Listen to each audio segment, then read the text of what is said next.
Hello everyone, welcome back to my stream. Tonight we're going to read the lore a bit, sell some items to acquire overall 6 million pieces of gold. Well, not by the transactions tonight, but we need to have totally this sum.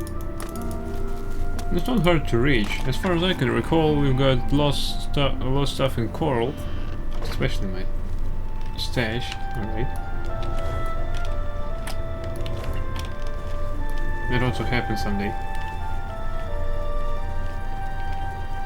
Fighting chance. So let's go and do some fighting chances. Hey bro!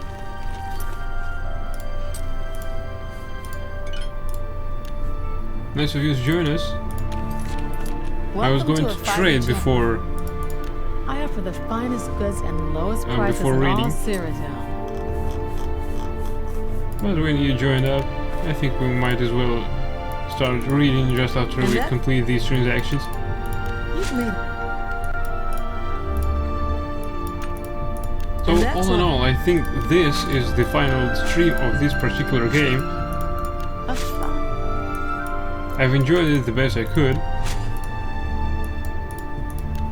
Overall, I'm generally satisfied with this history, with its lore, main story quests, most of the secondary quests, as I haven't completed all of them, since some of them requires my character to be an asshole, and that's what I try to avoid during this playthrough.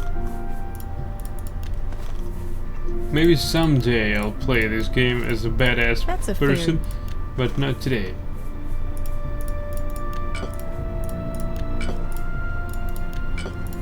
So right now we're enriching ourselves.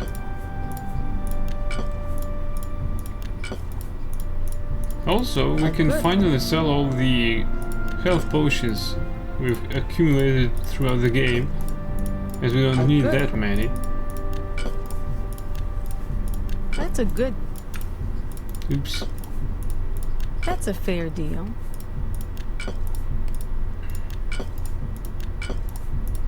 That's a fair... That's a lot of stuff to sell. That's more than... You've made a...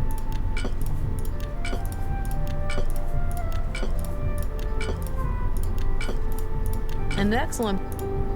That's a...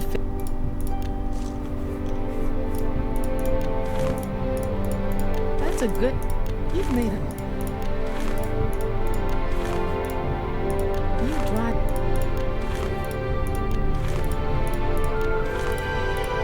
A good price. You drive a...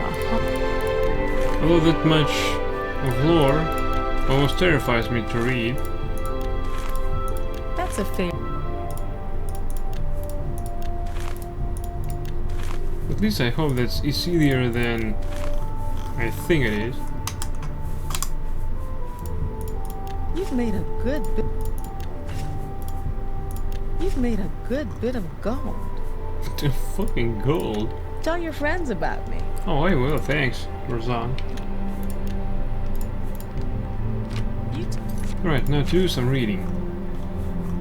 We got Morning Star, Volume 1. Morning Star, Book 1 of 2920, the last year of the First Era, by Karlovak Townway. First Morning Star, 2920, more hold for Morrowind. Almalexia lay in her bed of fur, dreaming, not until the sun burned through her window, infusing the light wood and flesh colors of her chamber in a milky glow, did she open her eyes. It was a quiet and serene, a stunning reverse of the flavor of her dreams, so full of blood and celebration. For a few moments, she simply stared at the ceiling, trying to sort through her visions. In the courtyard of her palace was a boiling pool which steamed in the coolness of the winter morning.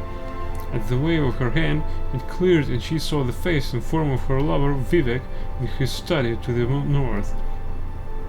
She did not want to speak right away. He looked so handsome in his dark red robes, writing his poetry as he did every morning. Vivek, she said, and he raised his head in a smile. looking at her face across thousands of miles. I have seen a vision of the end of the war. After 80 years, I don't think anyone can imagine an end, said Vivek with a smile, but he grew serious, trusting Almalexia's prophecies. Who will win, Morrowind or the Cyrodiilic Empire? Without Sothasil in Morrowind, we will lose, she replied. My intelligence told me that Empire will strike us to the north in early springtide, by first seed at the latest. Could you go to Artaeum and convince him to return? I'll leave today, she said, simply. 4. Morning Star 2920. Gideon, Black Marsh. The Empress paced around her cell. Wintertide gave her wasteful energy, while in the summer she would merely sit by her window and be grateful for each breath of stale swamp wind that came to cool her. Across the room, her unfinished tapestry of a dance at the Imperial court seemed to mock her.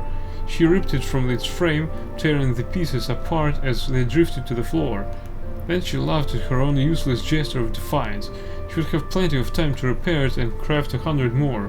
The Emperor had locked her up in Castle Juves 7 years ago, and would likely keep her here until he or she died. With a sigh, she pulled the cord to call her knight, Zug. He appeared at the door within minutes, fully uniformed as befitted an Imperial guard. Most of the native Korthringi tribesmen of Black Marsh preferred to go about naked, but Zug had taken a positive delight to fashion. His silver reflective skin was scarcely visible only on his face, neck and hands. Your Imperial Highness, he said with a bow. Zug, said Empress Tavia, I'm bored. Let's discuss methods of assassinating my husband today. 14th Morning Star 2920. The Imperial City, Citadel. The chimes proclaiming South Wind's prayer echoed through the wide boulevards and gardens of the Imperial City, calling all to their temples. The Emperor Raymond III always attended a service at the Temple of the One, while his son and heir, Prince Juilek, found it more political to attend a service at a different temple for each religious holiday. This year it was at the Cathedral Benevolence of Mara. The Benevolence's services were mercifully short, but it was not until well afternoon that the Emperor was able to return to the palace. By then, the arena combatants were impatiently waiting for the start of the ceremony. The crowd was far less restless, as the potentate Versi had arranged for a demonstration from a troupe of Khajiit acrobats.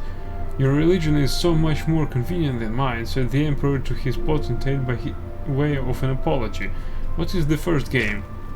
A one-on-one battle between two able warriors, said the potentate, his scaly skin catching the sun as he rose, armed befitting their culture. Sounds good, said the Emperor, and clapped his hands. Let the sport commence. As soon as he saw the two warriors enter the arena to the roar of the crowd, Emperor Raymond III remembered that he had agreed to this several months before and forgotten about it.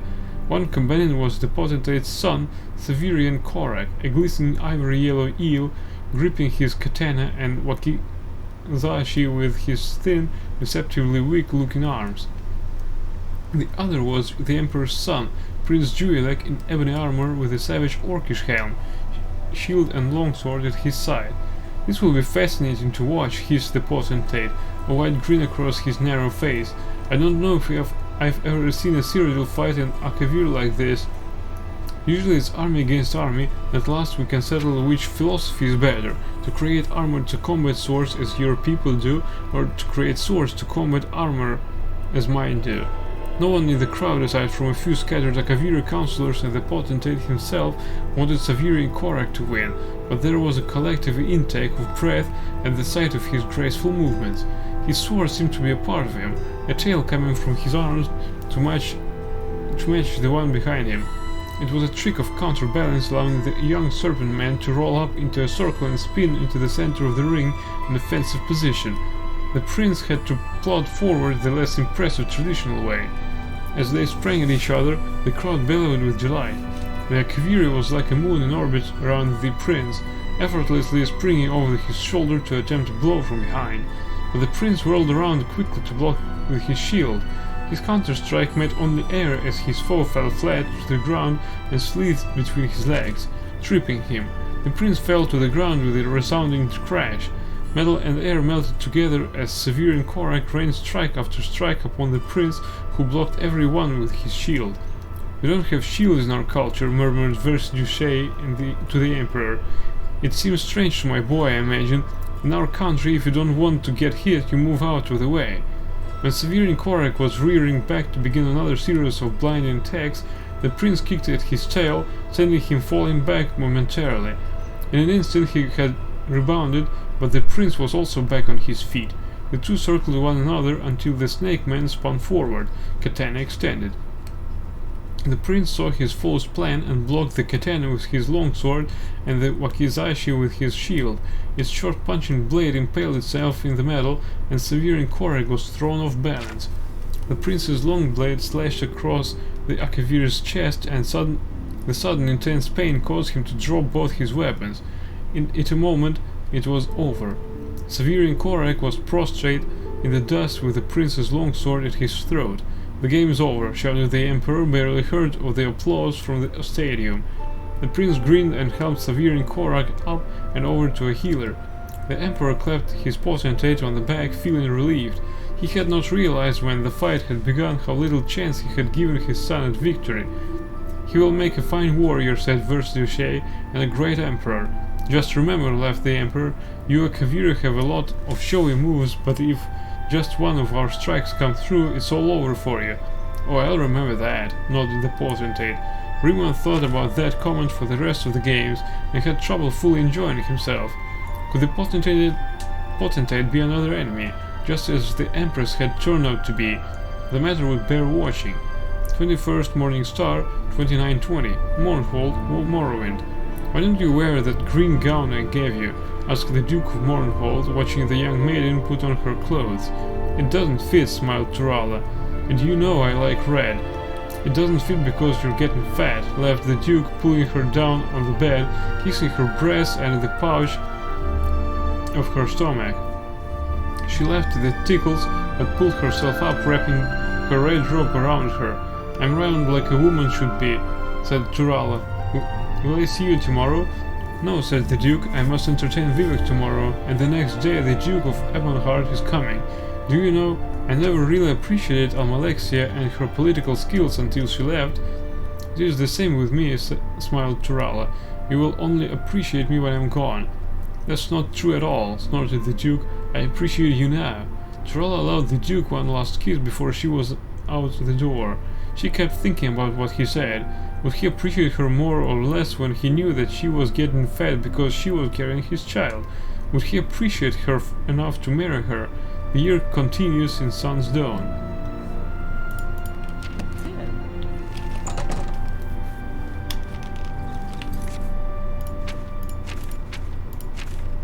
Right, let's go to Coral. Since we've finished all our business in the Imperial City.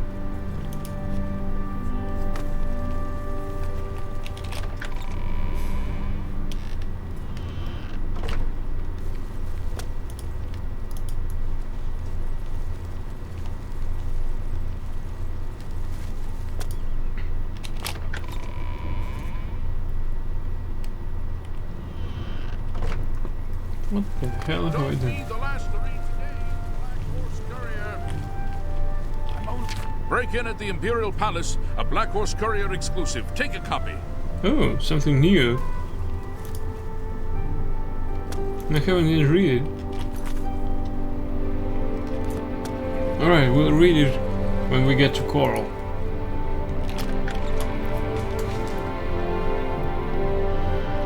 I thought that they would write something about the victory over the Daedra Prince. That the Empire no longer has any Emperor, and that they ever will.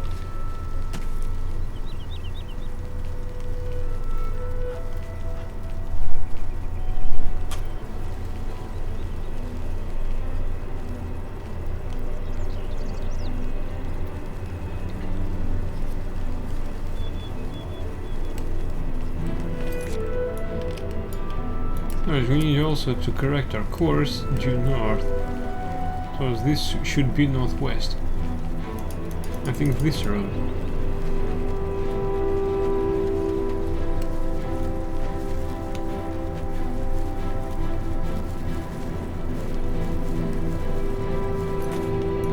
Yeah, it's this road.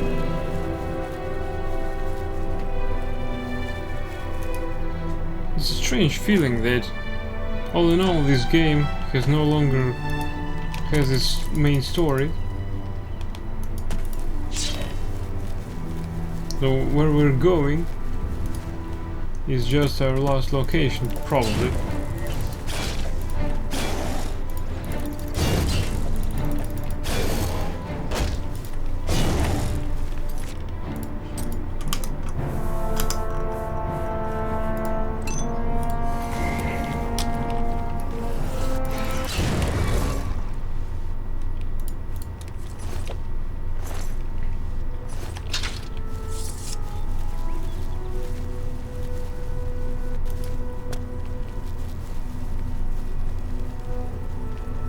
Game. It has pretty nice music, interesting lore. If only it contained more content of all that, especially of all that lore.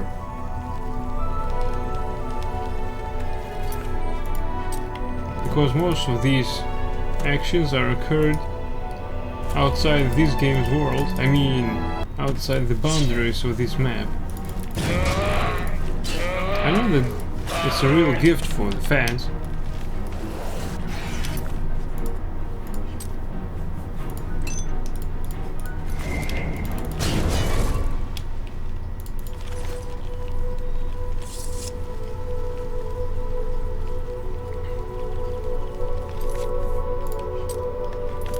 What I don't like is that these Daedra gates are still out here. I mean, they're markers. I hope that they're closed, each and every one of them. Right, I can see my enemy.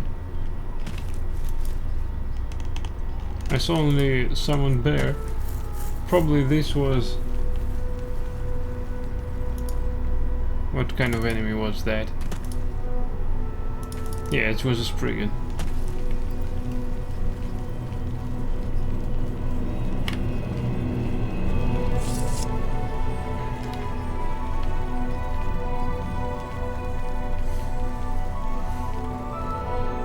Oh no, the game crashed. Fuck.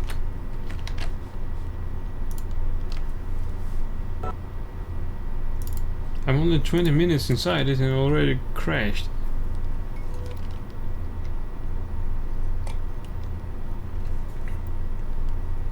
Can't recall the last moment I saved the game. My god. Really? Welcome back to the Imperial City.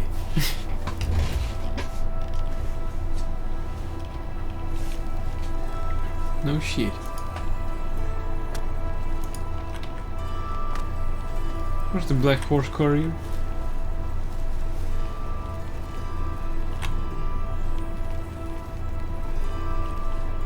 I know they have their office around this corner. Let's take a look.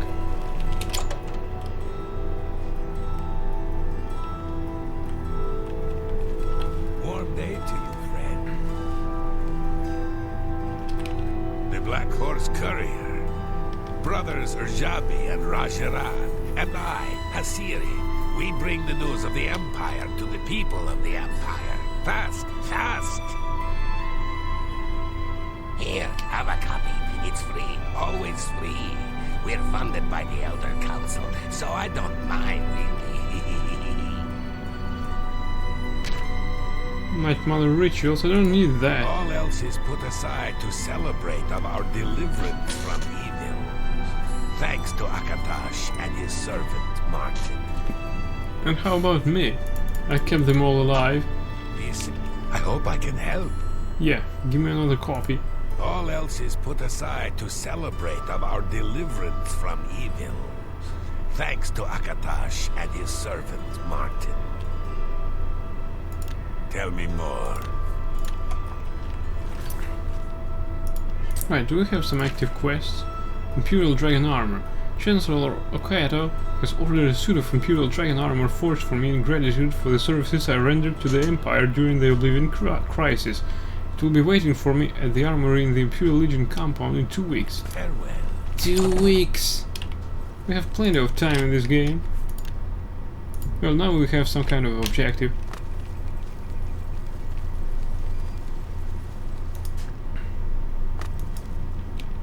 Unfortunately, I have no fucking clue where this Imperial compound is located.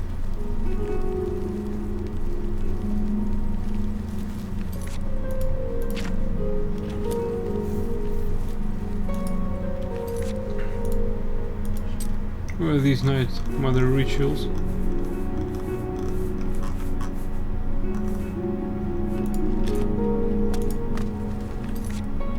Why can't I drop objects while I'm in the air?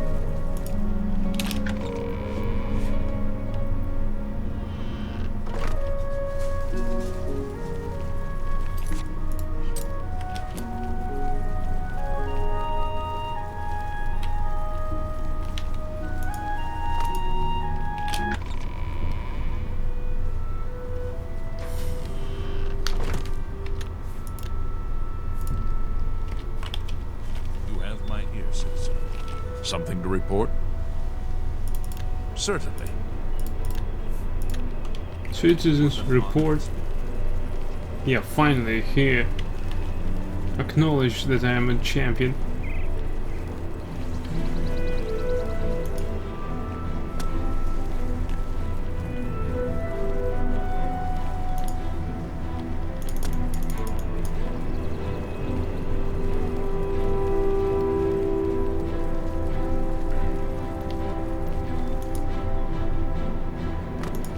Because of how often this game crashes, I have no idea how often should I save it. I thought at least that we could get to Coral without saving, but it couldn't be done.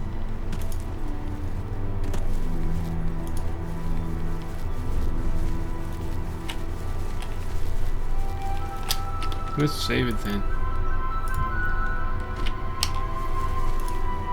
I hope it won't take too much of my time to read all this lore.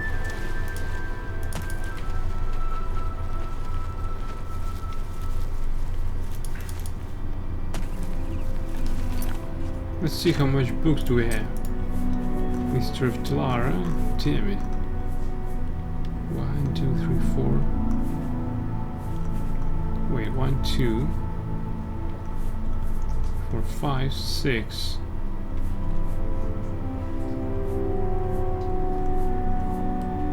Well, probably this is 7.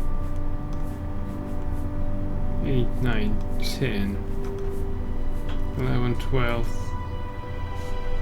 13, 14. 15. 16. Damn it. That's quite a lot. Let's hope that some of them are just a few pages of text.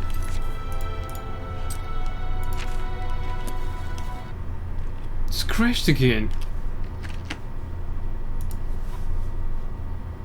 Apparently this game doesn't want me to play it.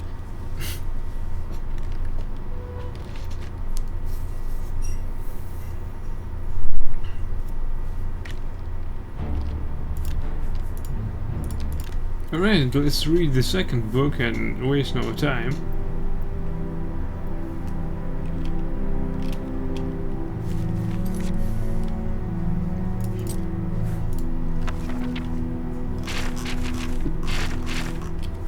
Second Seed, Book 5 of 2920, The Last Year of the First Era by Carol Townway.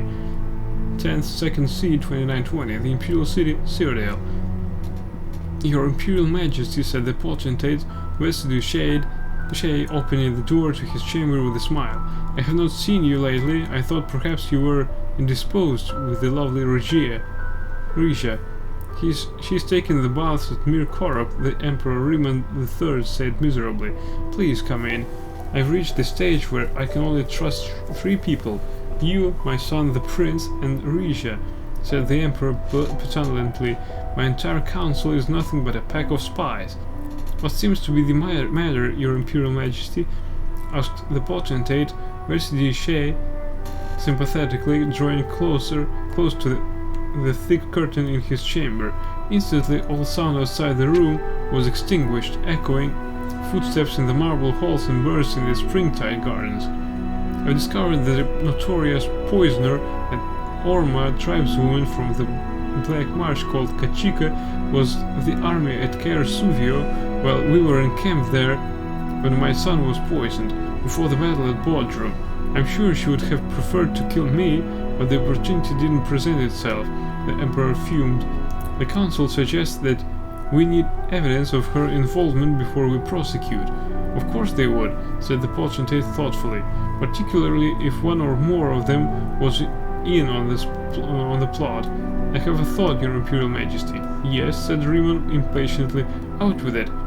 Tell the Council you're dropping the matter, and I will send out the guard to track this Kachika down and follow her. We will see who her friends are, and perhaps get an idea of the scope of this plot on Your Imperial Majesty's life. Yes, said Riemann with a satisfied frown. That's a capital plan. We will track this scheme to whomever it leads to. Decidedly, Your Imperial Majesty, smiled the Potentate, parting the curtain so the Emperor could leave. In the hallway outside was Versidushe's son, Severian Chorak. The boy bowed to the Emperor before entering the Potentate's chamber. Are you in trouble, father? Whispered the Akaviri lad. I heard the Emperor found out about what's her name, the poisoner. The great art of speechcraft, my boy, said Versidushe to his son, is to tell them what they want to hear in a way that gets them to do what you want them to do. I need you to get a letter to Kachika and make certain that she understands that if she doesn't follow the instructions perfectly, she's risking her own life more than ours. 13th Second Seed 2920 Mir Korab, Cyrodiil. Risha sank luxuriantly into the burbling hot spring, feeling her skin tingle like it was being rubbed by millions of little stones. The rock itself over her head sheltered her from the misting rain, but let all the sunshine in, streaming in layers through the branches of the trees. It was an idyllic moment in an idyllic life, and when she was finished she knew that her beauty would be entirely restored. The only thing she needed was a drink of water. The bath itself, while wonderfully fragrant, tasted always of chalk. Water, she cried to her servants, water please. A gaunt woman with rags tied over her eyes ran to her side and dropped a goatskin of water. Risha was about to laugh at the woman's prudery. She herself was not ashamed of her naked body, but then she noticed through a crease in the rags that the old woman had no eyes at all. She was like one of those Orma tribesmen Risha had heard about, but never met. Born without eyes, they were masters of their other senses. The Lord of Mir Korab hired very exotic servants, she thought to herself. In a moment, the woman was gone and forgotten. Risha found it very hard to concentrate on anything but the sun and the water. She opened the cork, but the liquid within had a strange metallic smell to it. Suddenly she was aware that she was not alone. Lady Risha, said the captain of the Imperial Guard, you are, I see, acquainted with Kachika. I've never heard of her, stammered Risha before becoming indignant. What are you doing here? This body is not for your leering eyes. Never heard of her when we saw her with you not a minute ago, said the captain, picking up the goatskin and smelling it. Brought you Neva's ichor, did she? To poison the Emperor with? Captain, said one of the guards, running up to him quickly. We cannot find the Argonian. It is as if she disappeared into the woods. Yes, they're good at that, said the captain. No matter though, we've got her contact at court. That should please His Imperial Majesty. Seize her. As the guards pulled the writhing naked woman from the pool, she screamed, I'm innocent, I don't know what this is all about, but I've done nothing. The Emperor will have your heads for this. Yes, I imagine he will, smiled the captain, if he trusts you. 21st Second Seed 2920 Gideon, Black Marsh. The Sow and Vulture Tavern was the sort of out-of-the-way place that Zook favored for these sorts of interviews. Besides himself and his companion, there were only a couple of old sea dogs in the shadowy room, and they were more unconscious from drink than aware. The grime of the unwashed floor was something you felt rather than saw. Copious dust hung in the air unmoving in the sparse rays of dying sunlight. You have experience in heavy combat? Asked Zook. The reward is good for this assignment, but the risks are great as well. Certainly I have combat experience, replied Miramore haughtily. I was at the Battle of Bodrum just 2 months ago. If you do your part and get the Emperor to ride through Dossa Pass with a minimal escort on the day and the time we've discussed, I'll do my part. Just be certain that he's not traveling in disguise. I'm not going to slaughter every caravan that passes through in the hopes that it contains Emperor Riemann. Zug smiled, and Miramore looked at himself in the Kothringi's reflective face. He liked the way he looked, the consummate, confident professional. Agreed, said Zug, and then you shall have the rest of your gold. Zug placed the large chests onto the table between them. He stood up. Wait a few minutes before leaving, said Zug. I don't want you following me. Your employers wish to maintain their anonymity if by chance you are caught and tortured. Fine by me, said Miramore, ordering more grog. Zug rode his mount through the cramped labyrinth streets of Gideon, and both he and his horse were happy to pass through the gates into the country. The main road to Castle Geoves was flooded as it was where every year in springtide, but Zug knew a shorter way over the hills. Riding fast under trees, dripping with moss and treacherous slime-coated rocks, he arrived at the castle gates in 2 hours' time. He wasted no time in climbing to Tavia's cell at the top of the highest tower. What did you think of him? Asked the Empress. He's a fool, replied Zug, but that's what we want for this sort of assignment. 30th Second C, 2920. Thurso Fortress, Cyrodiil Regia screamed and screamed and screamed. Within her cell, her only audience was the giant grey stones, crusted with moss but still sturdy. The guards outside were deaf to her as they were deaf to all prisoners. The Emperor, miles away in the Imperial city, had likewise been deaf to her cries of innocence. She screamed, knowing well that no one would likely hear her ever again. 31st Second Seed, 2920. Cavus Rim Pass, Cyrodiil. It had been days, weeks since Turala had seen another human face, Cyrodiil or Dunmer. As she trod the road, she thought to herself how strange it was that such an uninhabited place as Cyrodiil had become the Imperial province, seat of an empire. Even the Bosmer and Valenwood must have more populated forests than this Heartland would. She thought back, was it month ago too, when she crossed the border from Morrowind into Cyrodiil?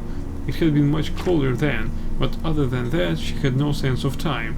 The guards had been brusque, but as she was carrying no weaponry, they elected to let her through.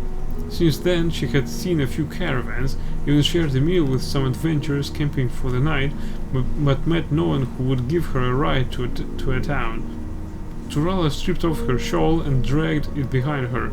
For a moment she thought she heard someone behind her and spun around.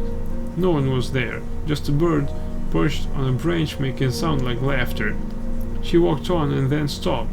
Something was happening. The child had been kicking in her belly for some time now, but this was a different kind of spasm. With a groan she lurched over to the side of the path, collapsing into the grass. Her child was coming. She lay on her back and pushed, but she could barely see with her tears of pain and frustration. How had it come to this? Giving birth in the wilderness, all by herself, to a child whose father was the Duke of Mournhold. Her scream of rage and agony shook the birds from the trees. The bird that had been laughing at her earlier flew down to the road. She blinked, and the bird was gone, and in its place a naked elf-man stood, not as dark as a Dunmer, but not as pale as the Altmer. She knew at once it was an Aelid, a wild elf. Turala screamed, but the man held her down. After a few minutes of struggle, she felt a release and then faded away. When she awoke, it was to the sound of a baby crying. The child had been cleaned and was lying by her side. Turala picked up her baby girl, and for the first time that year felt tears of happiness stream down her face.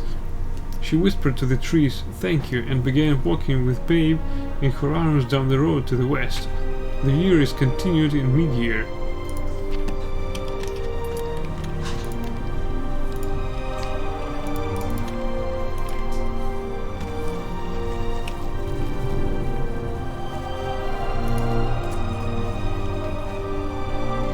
Wait a minute, please.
And I'm back. This one is even longer. Alright, we need some respite before we continue.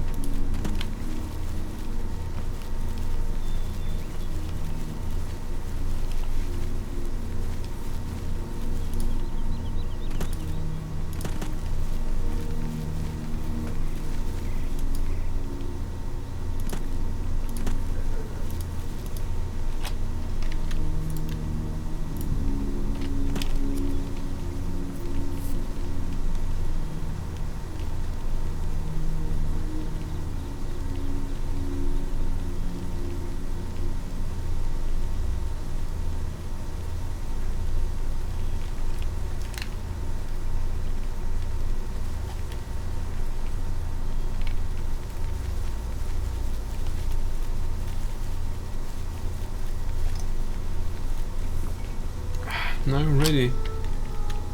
Let's read some more.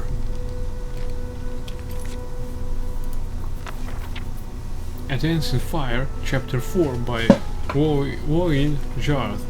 18 Bosmary and one Cyrodiilic former senior clerk for an Imperial Building Commission trudged through the jungle westward from the Xylo River to the ancient village of Windisi.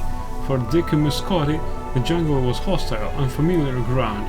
The enormous verniculated trees filled the bright morning with darkness and resembled nothing so much as grasping claws, bent on impeding their progress. Even the fronds of the low plants quivered with malevolent energy. What was worse, he was not alone in his anxiety. His fellow travelers, the natives who had survived the Khajiit attacks on the villages of Grenus and Ethe, wore faces of undisguised fear. There was something sentient in the jungle, and not merely the mad but benevolent indigenous spirits. In his peripheral vision, Scotty could see the shadows of the Khajiit following the refugees, leaping from tree to tree. When he turned to face them, the little forms vanished into the gloom as if they had never been there. But he knew he had seen them, and the Bosmary saw them too, and quickened their pace. After 18 hours, beaten raw by insects, scratched by 1,000 thorns, they emerged into a valley clearing. It was night, but a row of blazing torches greeted them, illuminating the leather-wrought tents and jumbled stones of the hamlet of Windisi. At the end of the valley, the torches marked a sacred site, a gnarled bower of trees pressed close together to form a temple. Wordlessly, the Bosmary walked the torch arcade towards the trees. Scotty followed them. When they reached the solid mass of living wood with only one gaping portal, Scotty could see a dim blue light glowing within. A low sonorous moan from 100 voices echoed within. The Bosmary maiden he had been following held out her hand, stopping him. "You do not understand, but no outsider, not even a friend, may enter," she said. "This is a holy place." Scotty nodded and watched the refugees march into their temple, heads bowed. Their voices joined with the ones within. When the last wood elf had gone inside, Scotty turned his attention back to the village. There must be food to be had somewhere. A tendril of smoke and a faint whiff of roasting venison beyond the torchlight led him. There were 5 Cyrodiils, 2 Bretons and a Nord. The group gathered around the campfire of glowing white stones. pulling steaming strips of meat from the cadaver of a great stag. As Scotty's approached, they rose up, all but the Nord, who was distracted by his hunk of animal flesh. "Good evening, sorry to interrupt, but I was wondering if I might have a little something to eat.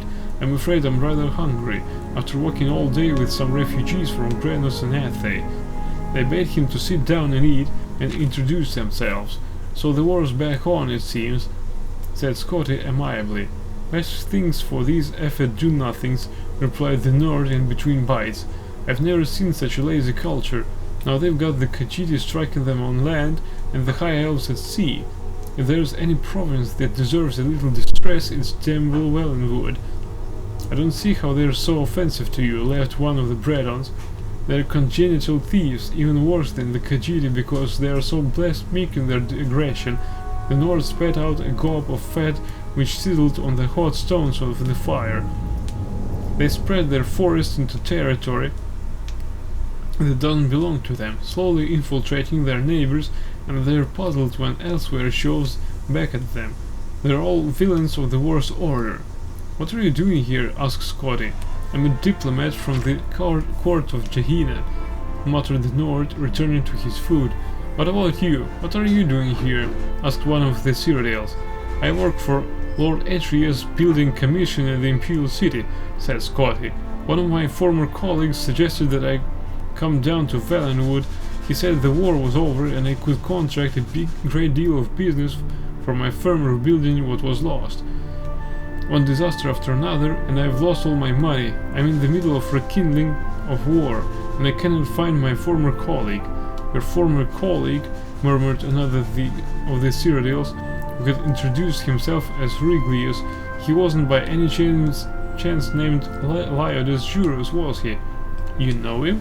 "He lured me down the Wellenwood in nearly the exact same circumstances," smiled Reglius grimly.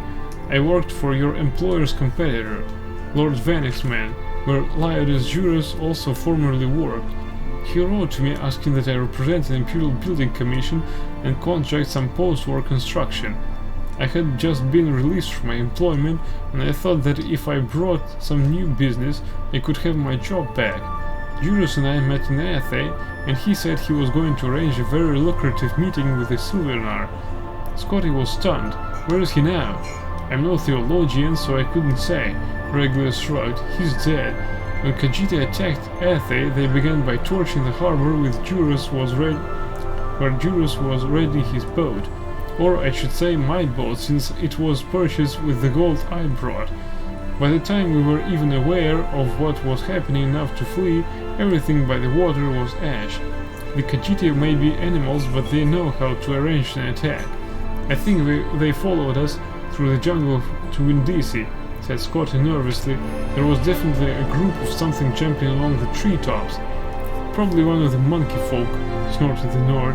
"Nothing to be concerned about. When we first came to Windisi and the Bosmer all entered that tree, they were furious, whispering something about unleashing an ancient terror on their enemies." The Breton shivered, remembering.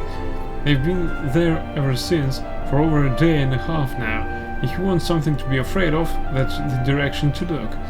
The other Breton, who was a representative of the Daggerfall Mages Guild, was staring off into the darkness while his fellow provincial spoke.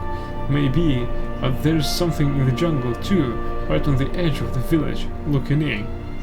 "More refugees, maybe?" asked Scotty, trying to keep the alarm out of his voice. "It's unless they're traveling through the trees now," whispered the wizard. The Nords and one of the Cyrodiils grabbed a long tarp of wet leather and pulled it across the fire, instantly extinguishing it without so much as a diesel. Now Scotty could see the intruders, their elliptical yellow eyes and long cruel blades catching the torchlight. He froze with fear, praying that he too was not so visible to them. He felt something bump against his back and gasped. Regulus' voice hissed from up above. "Be quiet for Mara's sake and climb up here." Scotty grabbed hold of the knotted double of vine that hung down from a tall tree at the edge of the dead campfire. He scrambled up it as quickly as he could, holding his breath lest any grunt of exertion escape him. At the top of the vine High above the village was an abandoned nest from some great bird in a trident-shaped branch. As soon as Scotty had pulled himself into the soft, fragrant straw, Regulus pulled up the wine. No one else was there, and when Scotty looked down, he could see no one below. No one, that is, except the Khajiit, slowly moving towards the glow of the temple tree. "Thank you," whispered Scotty, deeply touched that a competitor had helped him. He turned away from the village and saw that the tree's upper branches brushed against the mossy rock wall that surrounded the valley below. "How are you at climbing?" "You're mad," said Regulus under his breath. "We should stay here until they leave. If they burn Vin Diesel like they did Atha and Granos, we'll be dead sure as if we were on the ground." Scotty began the slow, careful climb up the tree, testing each branch. "Can you see what they're doing?" "I can't really tell." Regulus stared down into the gloom. "They're at the front of the temple. I think they also have, it looks like, long rows trailing off behind them, off into the pass." Scotty crawled onto the strongest branch that pointed towards the wet, rocky face of the cliff. It was not a far jump at all, so close in fact that he could smell the moisture and feel the coolness of the stone, but it was a jump nevertheless. And in his history as a clerk, he had never before leapt from a tree 100 feet off the ground to a sheer rock. He pictured in his mind's eye the shadows that had pursued him through the jungle from the heights above, how their legs coiled to spring, how their arms snapped forward in an elegant fluid motion to grasp. He leapt.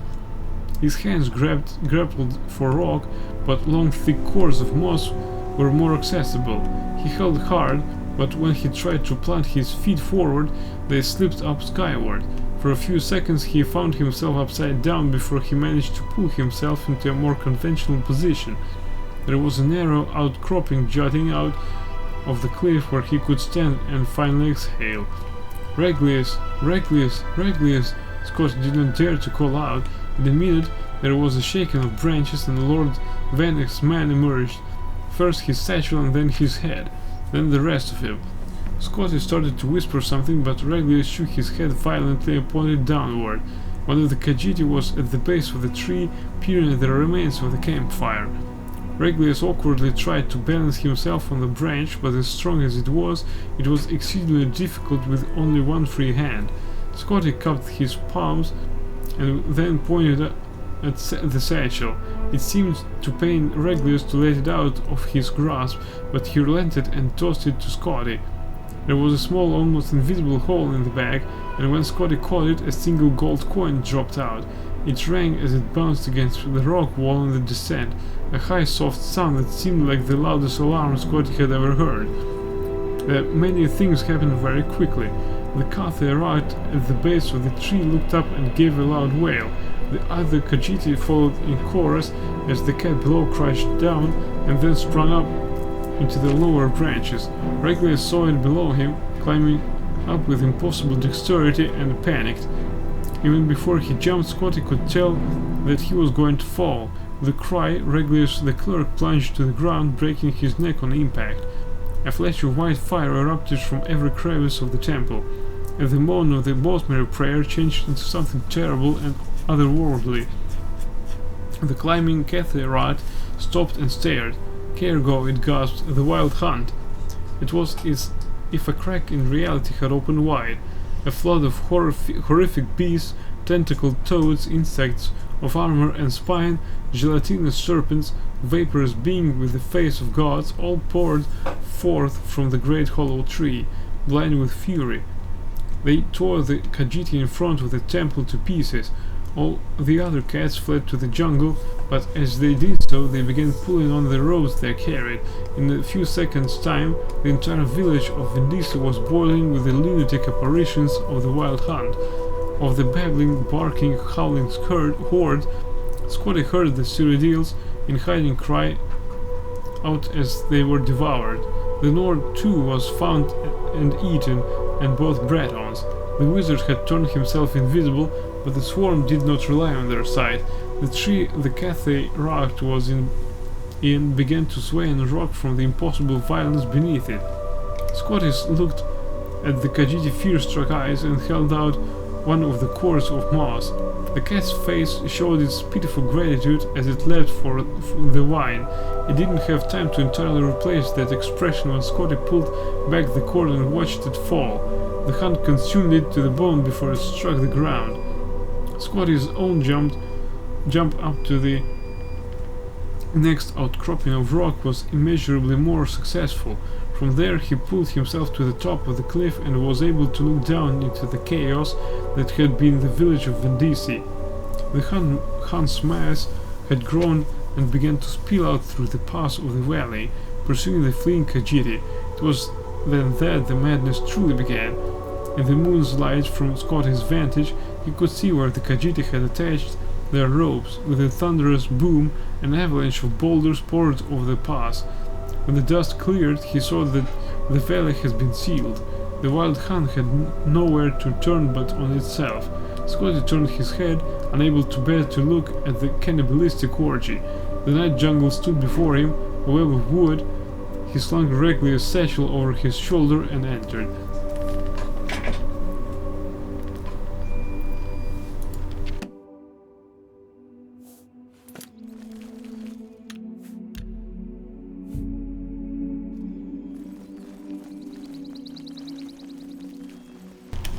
Let's see how much pages on the next one. 18.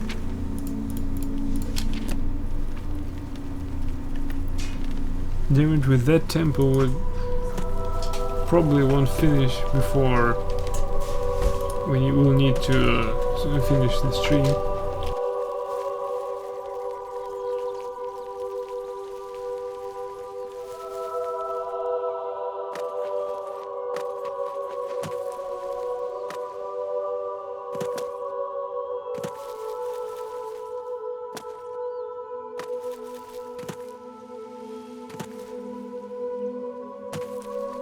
A pleasure to see.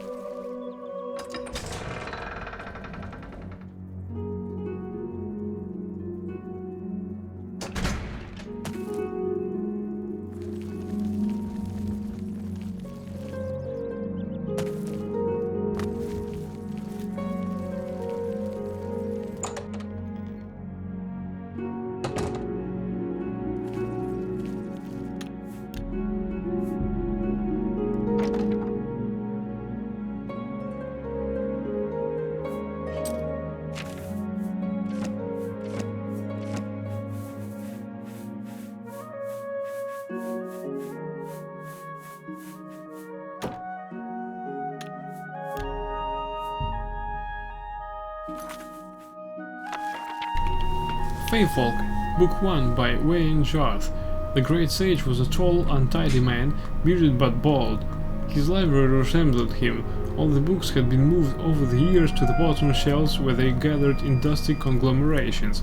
He used several of the books in his current lecture, explaining to his students, Taksim and Vongeldak, how the Mages Guild had first been founded by Venus Galerian. They had many questions about Galerian's beginnings in the Psychic Order and how the study of magic there differed from the Mages Guild. It was, and is, a very structured way of life, explained the Great Sage. Quite elitist, actually, that was the aspect of it Galerian most objected to. He wanted the study of magic to be free, well, not free exactly, but at least available to all who could afford it. In doing that, he changed the course of life in Tamriel. He codified the practice and rituals used by all modern potion makers, item makers and spell makers, didn't he, Great Sage? Asked Vongeldak. That was only part of it. Magic as we know it today comes from Venus Galerian. He restructured the schools to be understandable by the masses. He invented the tools of alchemy and enchanting so everyone could concoct whatever they wanted, whatever their skills and purse would allow them to, without fears of magical backfire. Well, eventually he created that. What do you mean, Great Sage? Asked Taksim. The first tools were more automated than the ones we have today. Any layman could use them without the least understanding of enchantment and alchemy. On the Isle of Artaeum, the students had to learn the skills laboriously and over many years, but Galerian decided that was another example of the Psychic's elitism. The tools he invented were like robotic master enchanters and alchemists, capable of creating anything the customer required, provided he could pay. So someone could, for example, create a sword that would cleave the world in twain? Asked Wongeldek. I suppose in theory, but it would probably take all the gold in the world, chuckled the great sage. No, I can't say we were ever in very great danger, but that it isn't to say that there weren't a few unfortunate incidents where an unschooled yokel invented something beyond his ken. Eventually, of course, Galerian tore apart his old tools and created what we use today. It's a little elitist, requiring that people know what they're doing before they do it, but remarkably practical. What did people invent? Asked Taksim. Are there any stories? You're trying to distract me so I don't test you, said the great sage, but I suppose I can tell you one story just to illustrate a point. This particular tale takes place in the city of Eleanor on the west coast of Somerset Isle and concerns a scribe named Thourbad. This was in the Second Era, not long after Venus Galerian had first founded the Mages Guild, and chapter houses had sprung up all over Somerset, though not yet spread to the mainland of Tamriel. For 5 years this scribe, Thourbad, had conducted all his correspondence to the outside world by way of his messenger boy, Gorgas. For the first year of his adoption of the hermit life, his few remaining friends and family of his dead wife, truth be told, had tried visiting, but even the most indefatigable king gives up eventually when given no encouragement. No one have a good reason to keep in touch with Thourbad Hulzik, and in time very few even tried. His sister-in-law sent him the occasional letter with news of people he could barely remember, but even that communication was rare. Most of the messages to and from his house dealt with his business, writing the weekly proclamation from the temple of Auriel. These were bulletins nailed on the temple door, community news, sermons, that sort of thing. The first message Gorgos brought him that day was from his healer, reminding him of his appointment on Turdas. Thourbad took a while to write his response, glum and affirmative. He had the Crimson Plague, which he was being treated for at considerable expense. You have to remember that these were the days before the school of restoration had become quite so specialized. It was a dreadful disease and had taken away his voice box. That was why he only communicated by script. The next message was from Alfiers, the secretary at the church, the curt and noxious as ever. Thourbad attached in Sunday's sermon next week's events calendar, and the obituaries tried to liven them up a little. It wasn't happy with your last attempt. Thourbad had taken the job putting together the bulletin before Alfiers joined the temple, so his only mental image of her was purely theoretical and had evolved over time. At first he thought of Alfiers as an ugly fat slowness covered with warts. More recently she had mutated into a rail-thin spinster Orses. Of course, it was possible his clairvoyance was accurate and she had just lost weight.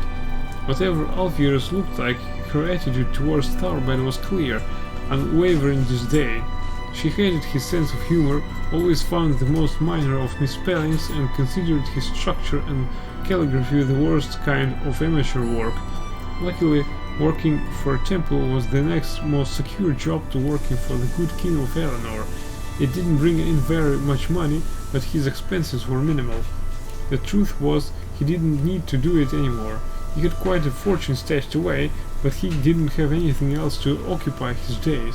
And the truth was further that having little else to occupy his time and thoughts, the bulletin was very important to him.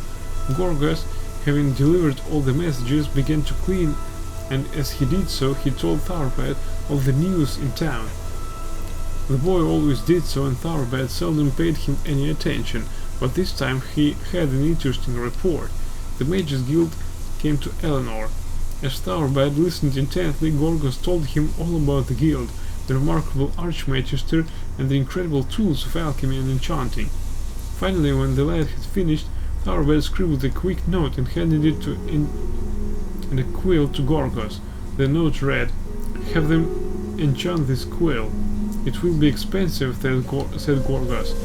Tharbad gave Gorgas a sizable chunk of the thousands of gold pieces he had saved over the years, and sent him out the door. Now Tharbad decided he would finally have the ability to impress Alfiers and bring glory to the Temple of Auriel. The way I've heard the story, Gorgas had thought about taking the gold and leaving Eleanor, but he had come to care for poor old Tharbad. And even more, he hated Alfiers who he had to see every day to get his messages for his master. It wasn't perhaps for the best of motivations, but Gorgas decided to go to the guild and get the quill enchanted. The Mages Guild was not then, especially not then, an elitist institution, so I have said, but when the messenger boy came in and asked to use the item maker, he was greeted with some suspicion. When he showed the bag of gold, the attitude melted and he was ushered in the room. Now you haven't seen one of the enchanting tools vault, so you must use your imagination. There was a large prison for the item to be bound with magicka, assuredly an assortment of soul gems and globes of trapped energies. Other than that, I cannot be certain how it looked or how it worked. Because of all the gold he gave to the guild, Gorgas could infuse the quill with the highest priced soul available, which was something Danger called Fey Falcon. The initiate at the guild, being ignorant as the most guild members were at the time, did not know very much about the spirit except that it was filled with energy. When Gorgas left the room, the quill had been enchanted to its very limit and then some. It was virtually quivering with power. Of course, when Tharbad used it, that's when it became clear how over his head he was. And now, said the great sage, it's time for your test. But what happened? What were the quill's powers? Cried Taksim. You can't stop the tale there, objected Von Goldak. We will continue the tale after your conjuration test, provided you both perform exceptionally well, said the great sage.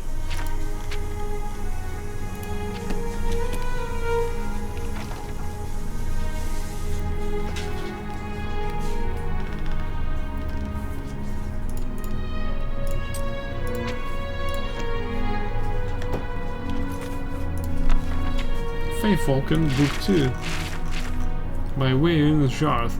After the test had been given and Von Goldak and Taksim had demonstrated their knowledge of elementary conjuration, the great sage told them that they were free to enjoy the day. The two lads, who most afternoons fidgeted through their lessons, refused to leave their seats. You told us that after the test you'd tell us more of your tale about the scribe and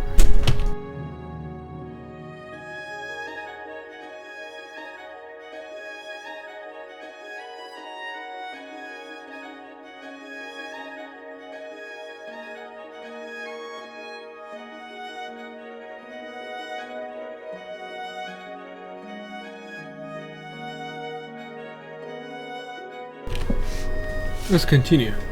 You told us that after the test you'd tell us more of your tale about the scribe and his enchanted quill, said Taksim. You've already told us about the scribe, how he lived alone and his battles with the temple secretary over the bulletin he scripted for posting, and how he suffered from the crimson plague and couldn't speak.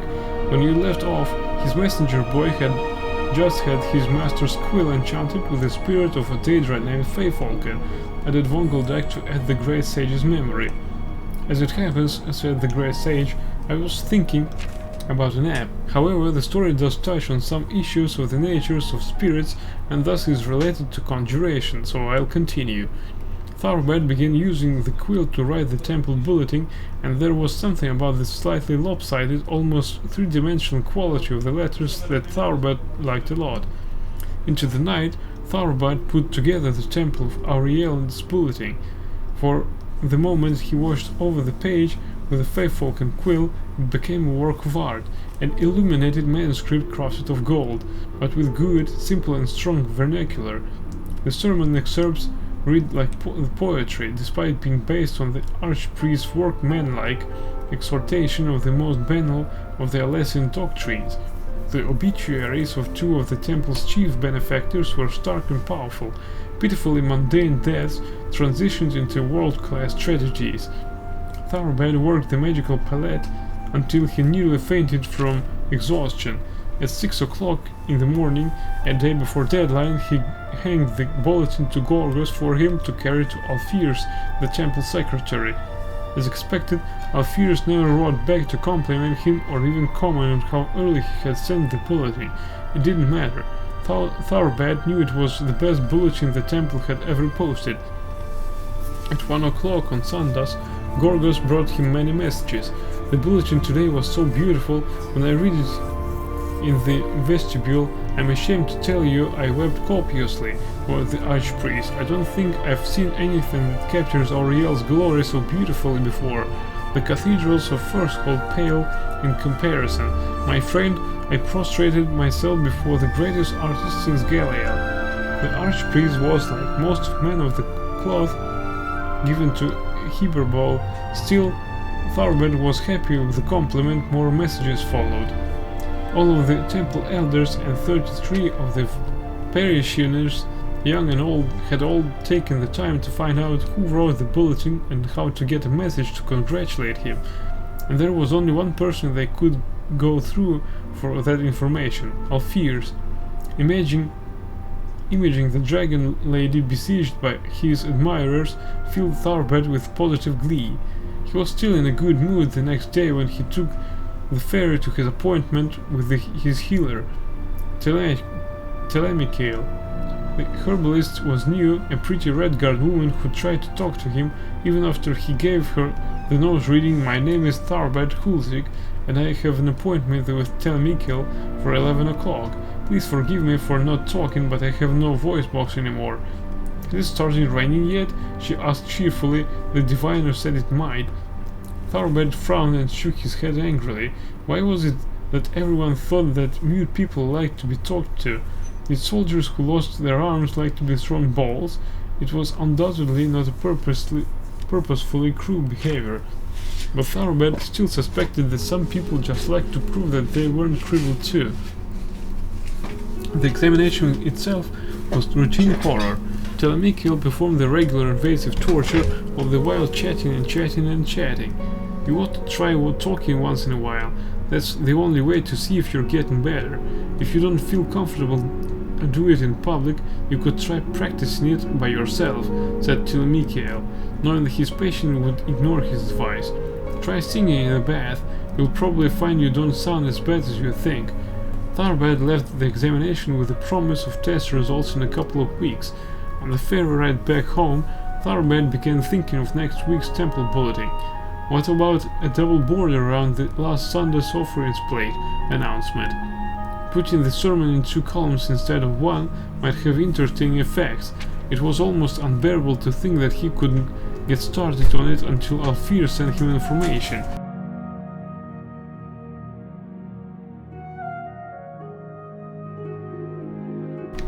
And she did. It was with the note: "Last bulletin a little better. Next time don't use the word fortuitous in place of fortunate. The words are not, if you look them up, synonymous." In response, Tharbad almost followed Telemichael's advice by screaming obscenities at Gorgos. Instead, he drank a bottle of cheap wine, composed and sent a suitable reply, and fell asleep on the floor.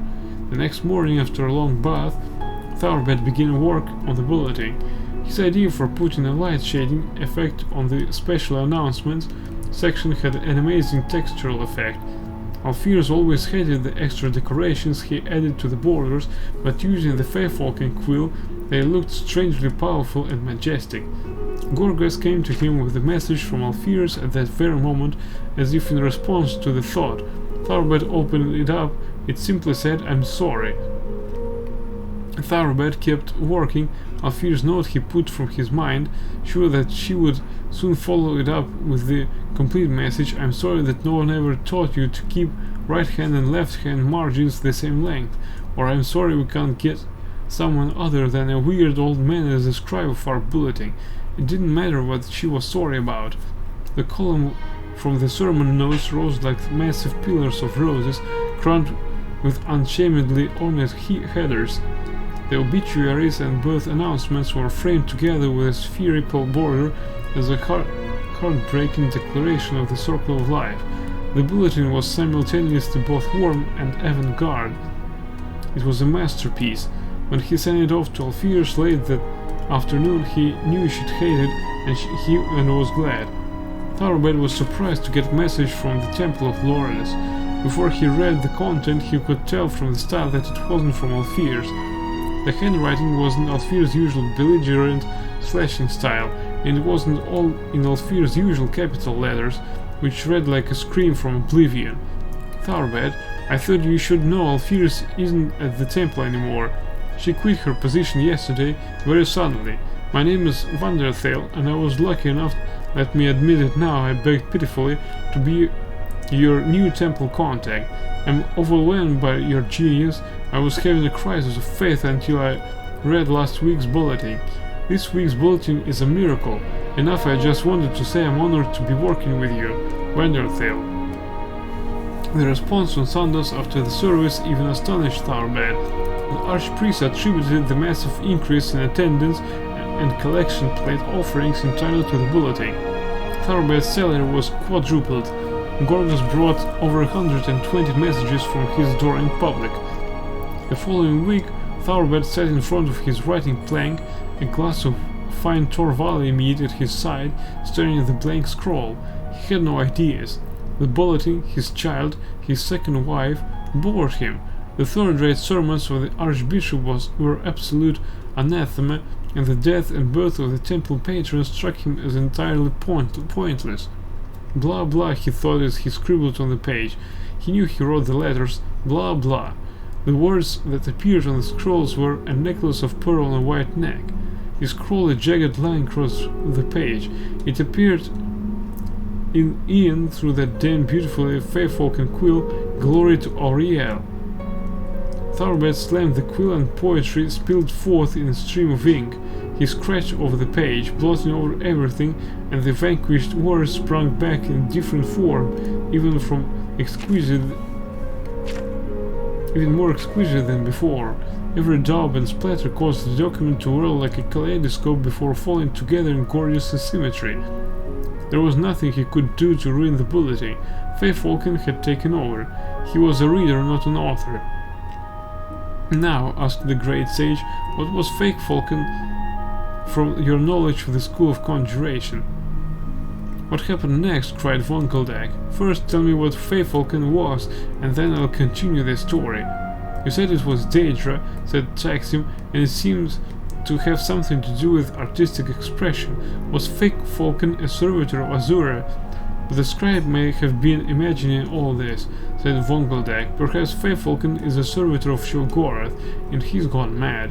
What the quill's writing makes everyone who views it, like all the congregation at the Temple of Auriel, go mad. Hermaeus Mora is the Daedra of knowledge, and Hercinus the Daedra of the wild, and the Daedra of revenge is Boethia, pondered Taksim, and then he smiled. Fayfolken is a servitor of Clavicus Vile, isn't it? Very good, said the great sage. How did you know? It's his style, said Taksim, assuming that he doesn't want the power of the quill now that he has it. What happened next? I'll tell you, said the great sage, and continued the tale.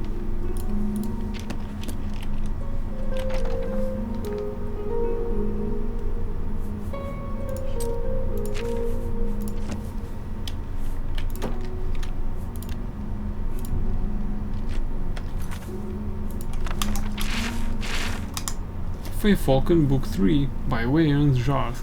Tharbad had at last seen the power of the quill, said the great sage, continuing his tale. Enchanted with the Daedra Fayfolken, servitor of Clavicus Vile, it had brought him great wealth and fame as the scribe of the weekly bulletin of the Temple of Auriel, but he realized that it was the artist and he merely the witness to its magic. He was furious and jealous. With a cry he snapped the quill in half. He turned to finish his glass of mead. When he turned around, the quill was intact. He had no other quills but the one he had enchanted, so he dipped his finger in the inkwell and wrote a note to Gorgas in big sloppy letters. When Gorgas returned with a new batch of congratulatory messages from the temple praising his latest bulletin, he handed the note and the quill to the messenger boy. The note read, "Take the quill back to the Mage's Guild and sell it. Buy me another quill with no enchantments. Gorgas didn't know what to make of the note, but he did as he was told. He returned a few hours later. They wouldn't give us any gold back for it, said Gorgas. They said it wasn't enchanted. I told him, I said, what are you talking about? You enchanted it right here with that Feyfalken soul gem. And they said, well, there ain't a soul in it now. Maybe you did something and it got loose. Gorgas paused to look at his master. Tharbad couldn't speak, of course, but he seemed even more than usually speechless. Anyway, I threw the quill away and got you this new one, like you said.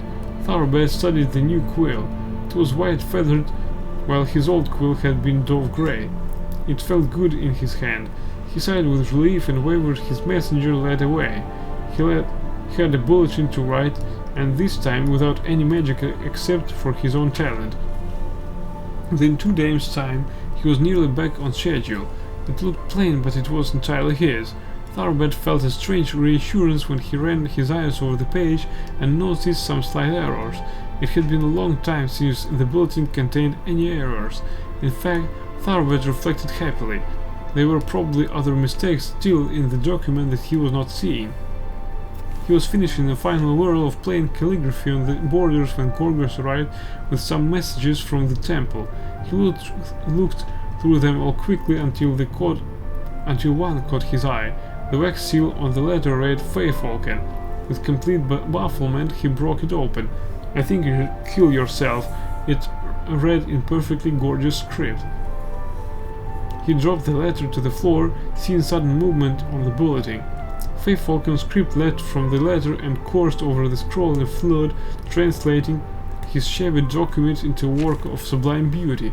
Tharbad no longer cared about the weird croaking quality of his voice. He screamed for a very long time and then drank heavily.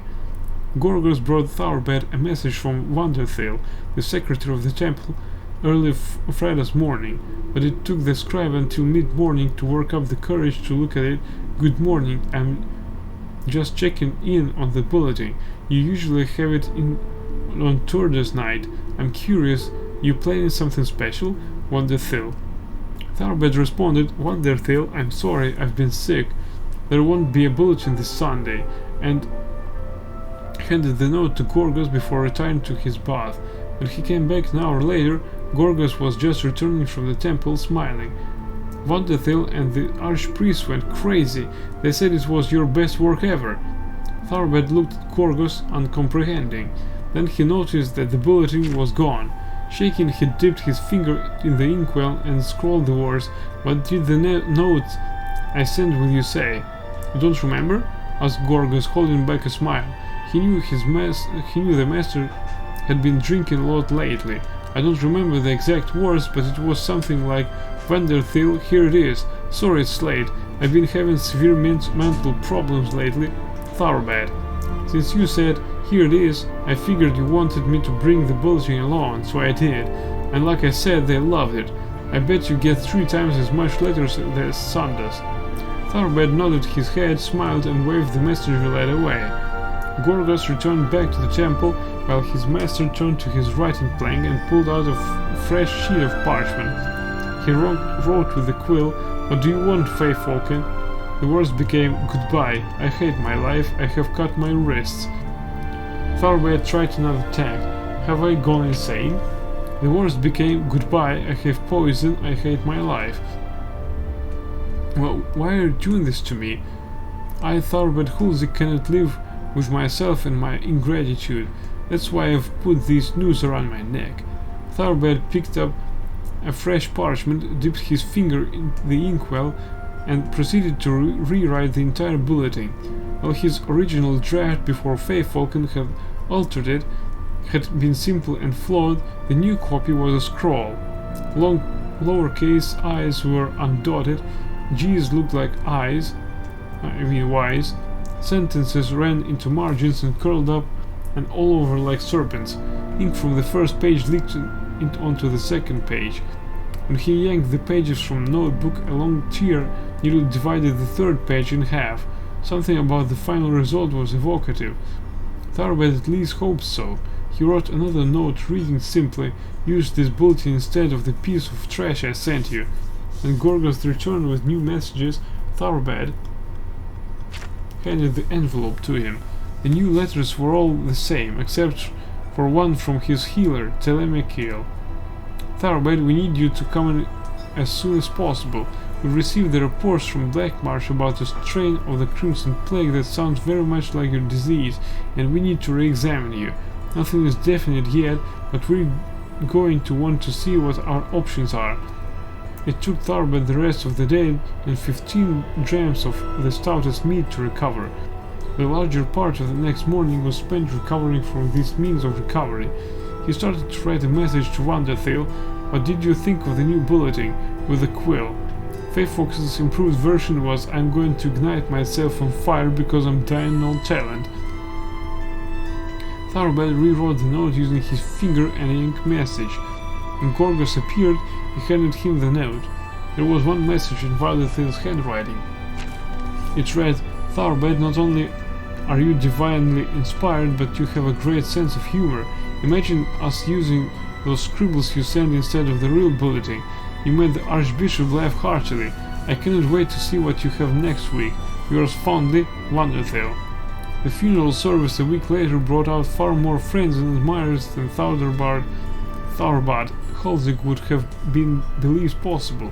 The coffin, of course, had to be closed, but that didn't stop the mourners from filing into the lines to touch its smooth oak surface, imagining it as the flesh of the artist himself. The Archbishop managed to rise to the occasion and deliver a better than usual eulogy. Tharbad's old nemesis, the secretary before Wonderthil, Alpheus, came in from Cloudrest, wailing and telling all who would listen that Tharbad's suggestions had changed the direction of her life. When she heard Tharbad had left her his quill in his final testament, she broke down in tears. Wonderthil was even more inconsolable until she found a handsome and delightfully single young man. "I can hardly believe he's gone, and I never even saw him face to face or spoke to him," she said. "I saw the body, but even if he hadn't been all burned up, I wouldn't have been able to tell if it was him or not."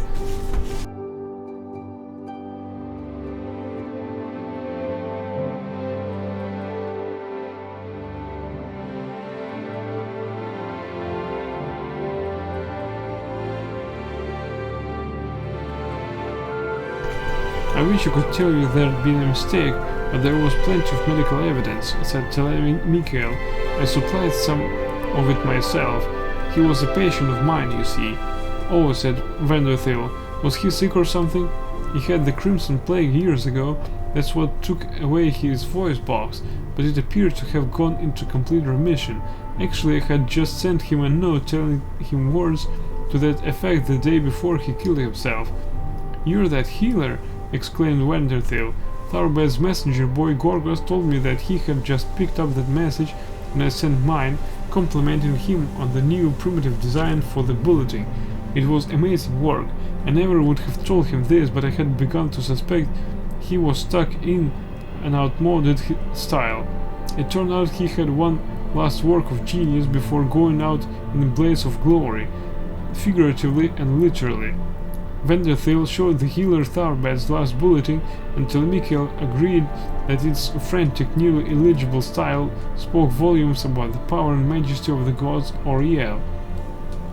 "Now I'm thoroughly confused," said Vongeldak. "About which part?" asked the great sage. "I think the tale is very straightforward. Faithfulken made all the bulletins beautiful except for the last one, the one Tharbad did for himself," said Taksim thoughtfully. "But why did he misread the notes from Wonderthil and the healer?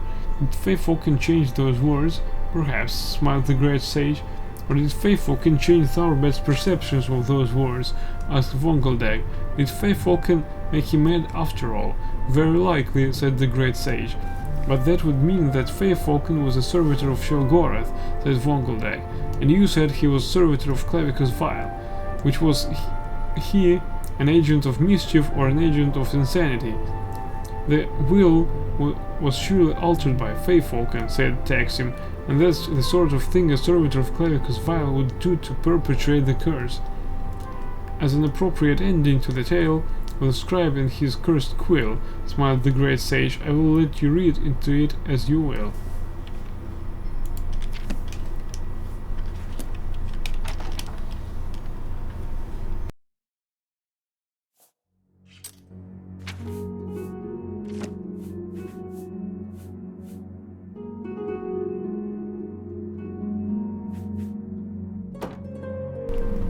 Alright, let's take a brief pause and see what we have for sale in this stash. Oh yeah.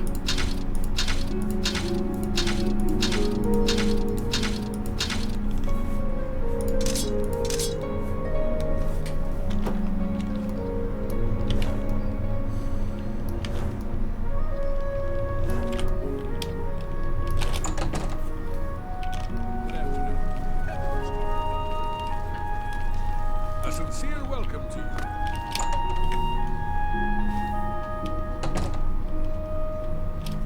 Greetings, champion. I'm at your service.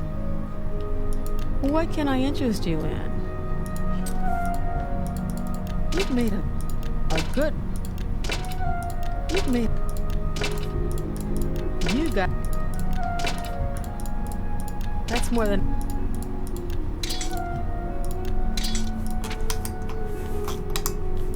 Thank you for your business. Bye.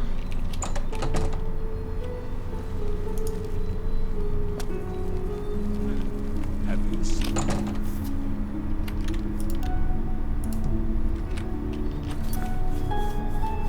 Alright. 5 Songs of King Wolfhearth. Oh my god. Short Tongue. The first song of King Wolfhearth is ancient, circa 1st era 500. After the defeat of the Alessian army at Glenumbria Moors, where King Hoag Mercular was slain, Wolfhearth of Etmora was elected by the Pact of Chieftains. His thume was so powerful that he could not verbally swear into the office, and scribes were used to draw up his oaths. Immediately thereafter, the scribes wrote down the first new law of his reign, a fiery reinstatement of the traditional Nordic pantheon. The edicts were outlawed, their priests put to the stake, and their halls set ablaze. The shadow of King Borgas had ended for a span. For his zealotry, King Wolfhearth was called Shorestang and Izmir, Dragon of the North. Kind son. The second song of King Wolfhearth glorifies his deeds in the eyes of the old gods. He fights the eastern orcs and shoves their chief into hell. He rebuilds the 418th step of High Hrothgar, which had been damaged by a dragon. When he swallowed a thundercloud to keep his army from catching cold, the Nords called him the Breath of Kine. Old Knocker. The third song of King Wolfhearth tells of his death. Orki, an enemy god, had always tried to ruin the Nords. Even in Etmora, where he stole their years away. Seeing the strength of King Wolfhearth, Orki summoned the ghost of Elder in Time Eater again. Nearly every Nord was eaten down to 6 years old. Boy Wolfhearth pleaded to Shor, the dead chieftain of the gods, to help his people.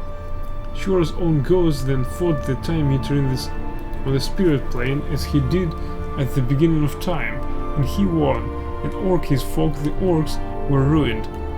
As boy Wolfhearth watched the battle in the sky, he learned a new thume.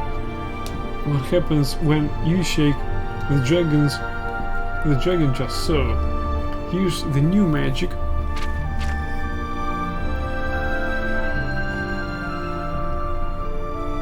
Here's Peculiar Command 276, and then man, you have been playing Oblivion forever. Yeah, almost. I have just a few books to read, and that's it. That's the entire game.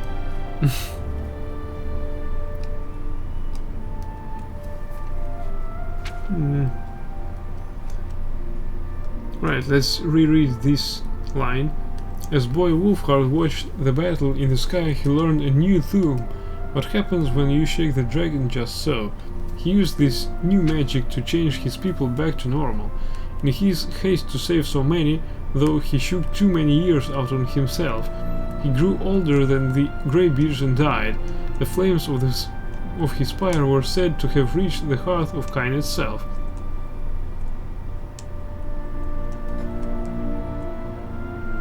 Damn Twitch always messing up with you. Took almost a year, indeed. What is this? The stream numbers 186 of this game. Not a year, but half a year.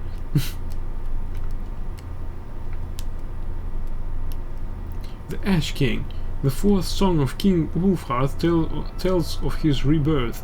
The dwarves and devils of the eastern kingdoms had started to fight again, and the Norse hoped they might reclaim their ancient holdings there because of it. They planned an attack, but then gave up, knowing that they had no strong king to lead them. Then invoked the devil Dagoth, who swore he came in peace. Moreover, he told the Norse a wondrous thing. He knew where the Heart of Shore was. Long ago, the chief of the ghosts had been killed by elven giants, and they ripped out Shore's heart and used it as a standard to strike fear into the Norse. This worked until Isgramor shouted some sense, and the Norse fought back again. Knowing that they were going to lose eventually, the elven giants hid the Heart of Shore so that the Norse might never have their god back. But here was the devil Dagoth with good news. The dwarves and devils of the Eastern Kingdom had his heart, and this was the reason for their recent unrest. The Norse asked the devil of Dagoth why he might betray his countrymen so, and he said that the devils have betrayed each other since the beginning of time, and this was so, and so the Norse believed him. The tongues sung Shore's ghost into the world again. Shore gathered an army as he did of old, and then he sucked in the long-strewn ashes of King Wolfheart and remade him, for he needed a good general. But the devil of Dagoth positioned to be that general too, and he pointed out his role as the blessed harbinger of this holy war. So Shore had two generals, the Ash King and the devil of Dagoth, and he marched on the eastern kingdoms with all the sons of Skyrim. Red Mountain. The fifth song of King Wolfheart is sad. The survivors of the disaster came back under a red sky. That year is called Sun's Death. The devils of Dagoth had tricked the North, for the Heart of Shore was not in the eastern kingdoms and had never been there at all.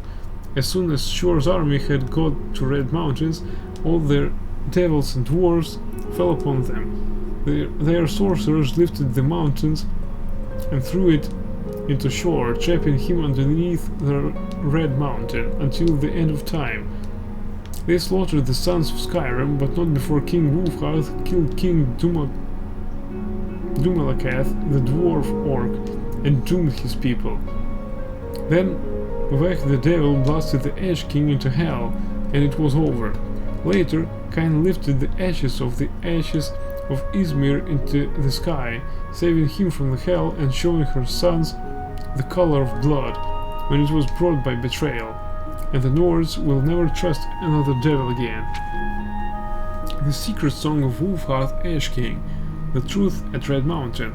The Heart of Shore was in Resdain, as Dagoth Orr had promised. As Shore's army approached the westernmost bank of the inner sea, they stared across at Red Mountain, where the Dwemer armies had gathered. News from the scouts reported that Himeri forces had just left Narsis, and that they were taking their time joining their cousins against Nords. Dagoth Orr said that the tribunal had betrayed their king's trust, that they sent Dagoth Orr to Lorkhan, for that is what they called Shorin Resdain, so that the god might wreak vengeance on the dwarves for their hubris, that Nerevar's peace with the Dwemer would be the ruin of the Velothi way. This was the reason for the Slow Master, Dagoth Ur said.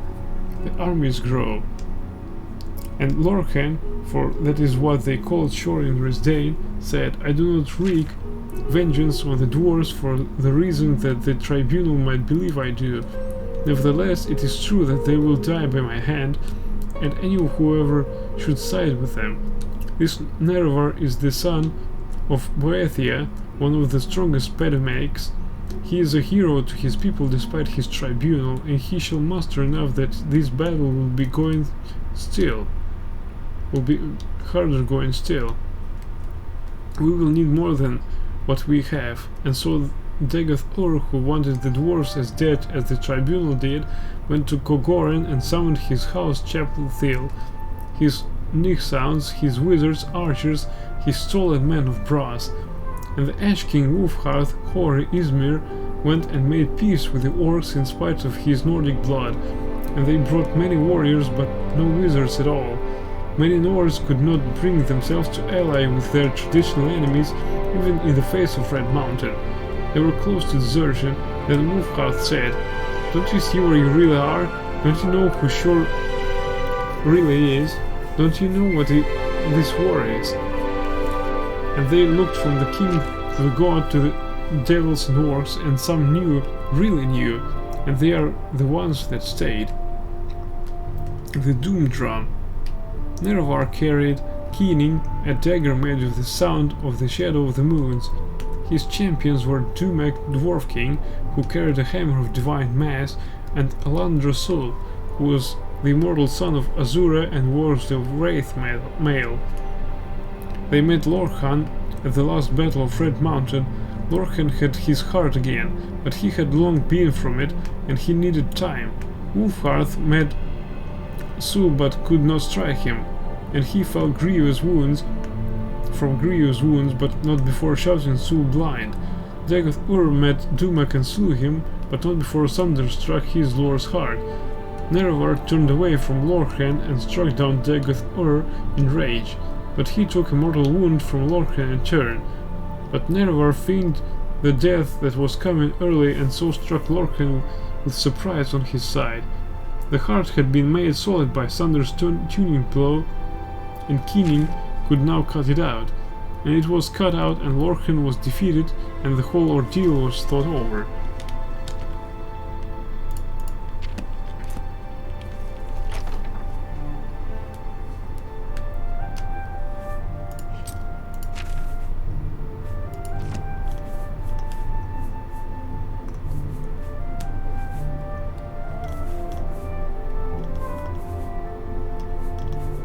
Damn it. I've got lots of books to read here. Alright, let's try to do some trading before we continue reading. But first, let's see.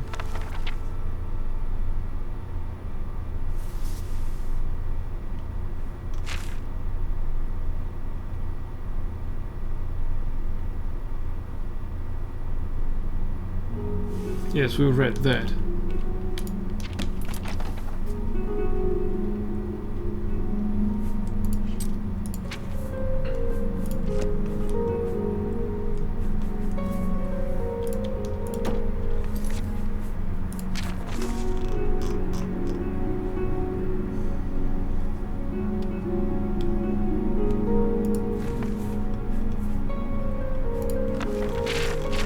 Oh shit.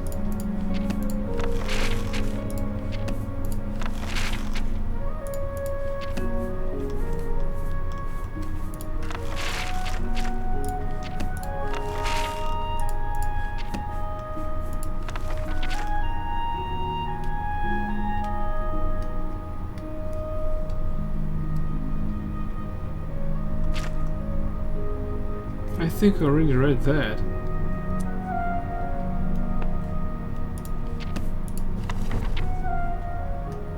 Wait, I haven't read that also? Damn.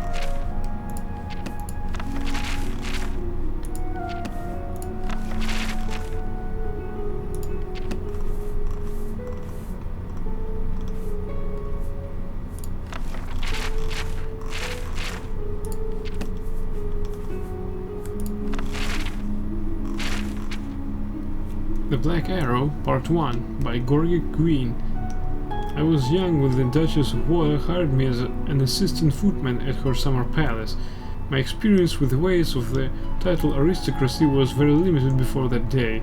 There were wealthy merchants, traders, diplomats, and officials who had large operations in Eldenroot and ostentatious palaces for entertaining, but my relatives were all far from those social circles. There was no family business for me to enter when I reached adulthood, but my cousin heard that an estate far from the city required servants. It was so remotely located that there were unlikely to be many applicants for the position.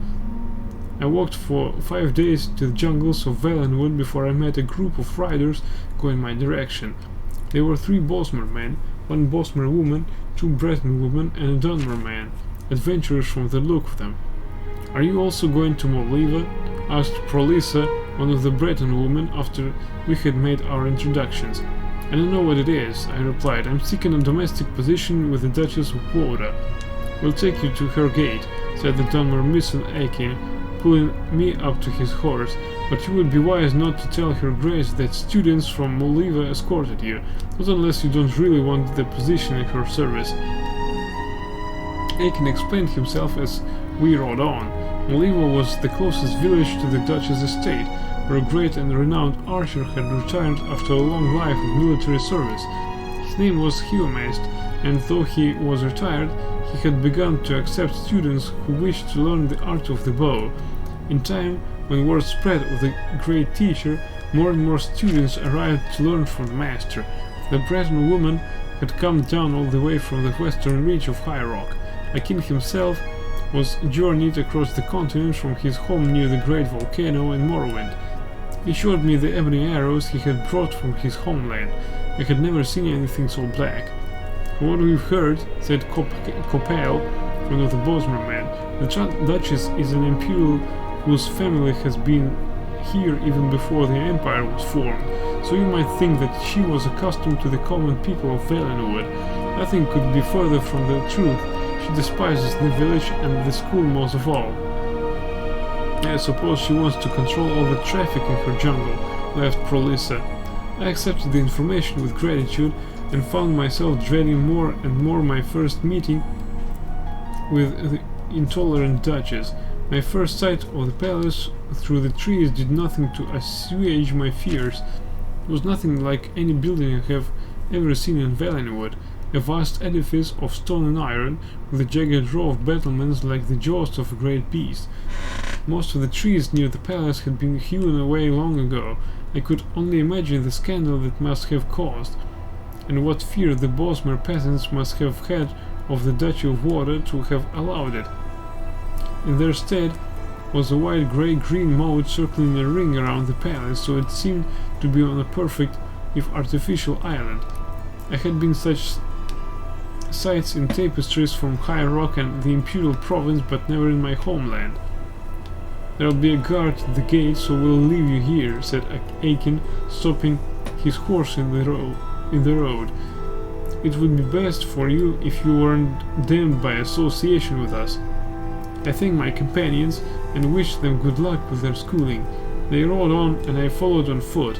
In a few minutes' time I was at the front gate, which I noticed was linked to a tall and ornate railing to keep the compound secure.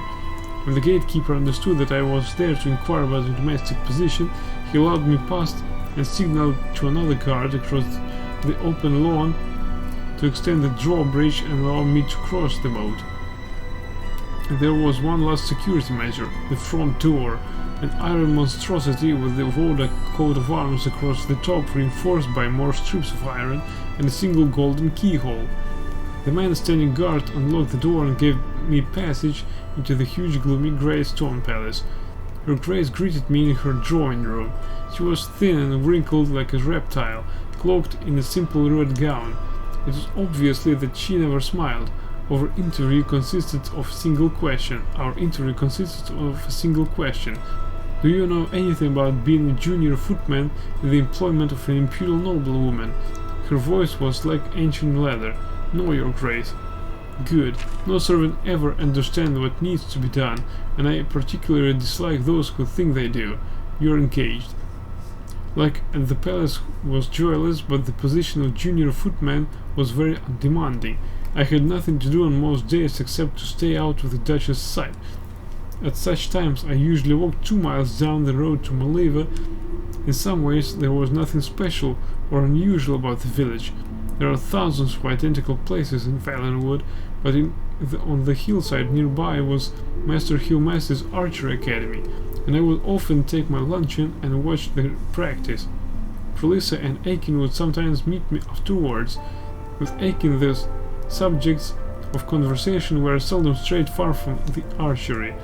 Though I was very fond of him, I found Prolissa a more enchanting companion, not only because she was pretty for a Breton, but also because she seemed to have interests outside the realm of marksmanship. There's a circus on High Rock I saw when I was a little girl, called the Quill Circus, she said during one of our walks through the woods. They've been around for as long as anyone can remember. You have to see them if you ever can. They have plays and sideshows and the most amazing acrobats and archers you've ever seen. That's my dream, to join them someday when I'm good enough. How will you know when you're a good enough archer? I asked. She didn't answer, and when I turned I realized that she had disappeared. I looked around bewildered until I heard laughter from the tree above me. She was perched on a branch grinning. I may not join as an archer, maybe I'll join as an acrobat, she said, or maybe as both. I figured that Valenwood would be the place to go to see what I could learn. I've got all those great teachers to imitate in the trees here, those ape men. She coiled up, bracing her left leg before springing forward on her right. In the second she had leapt across a neighboring branch, I found it difficult to keep talking to her. "The Imga, you mean?" I stammered. "Aren't you nervous up at that height?" "It's a cliché, I know," she said, jumping to an even higher branch, "but the secret is not to ever look down. Would you mind coming down?" "I probably should anyhow," she said. She was a good 30 feet up now, balancing herself, arms outstretched on a very narrow branch. She gestured towards the gate just barely visible on the other side of the road. "This tree is actually as close as I want to get to your Duchess' palace." I held back a gasp as she dove off the branch, somersaulting until she landed on the ground, knees slightly bent.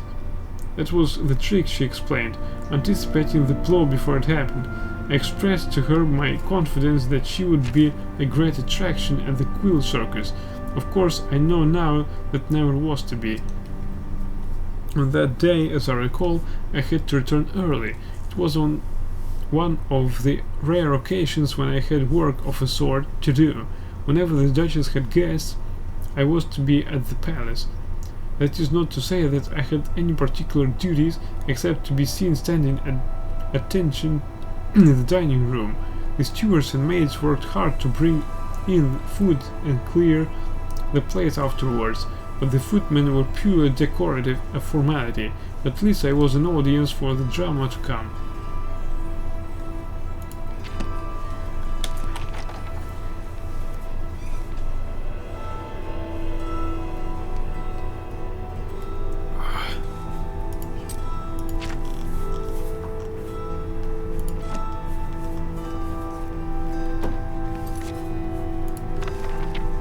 The Black Arrow Part 2 by Goring Gwyn.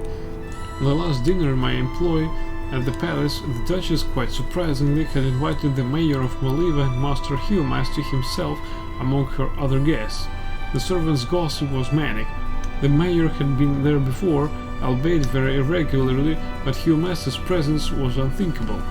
What could she mean by such a conciliatory gesture? The dinner itself progressed along with perfect if slightly cool civility among all parties. Hillmaster and the Duchess were both very quiet. The mayor tried to engage the group in a discussion of the Emperor Pelagius IV's new son and heir Uriel, but it failed to spark much interest. Lady Vilea, elderly but much more vivacious than her sister the Duchess, led most of the talk about crime and scandal and Eldenroot. I have been encouraging her to move out to the country, away from all that unpleasantness for years now, the Duchess said, meeting the eyes of the mayor. We've been discussing more recently the possibility of her building a palace on Maliva Hill, but there's so little space there, as you know. Fortunately, we've come to a discovery.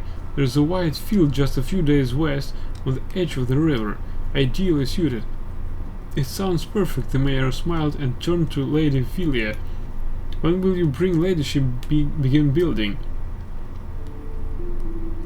The very day you move your village to the site, replied the Duchess of Woda.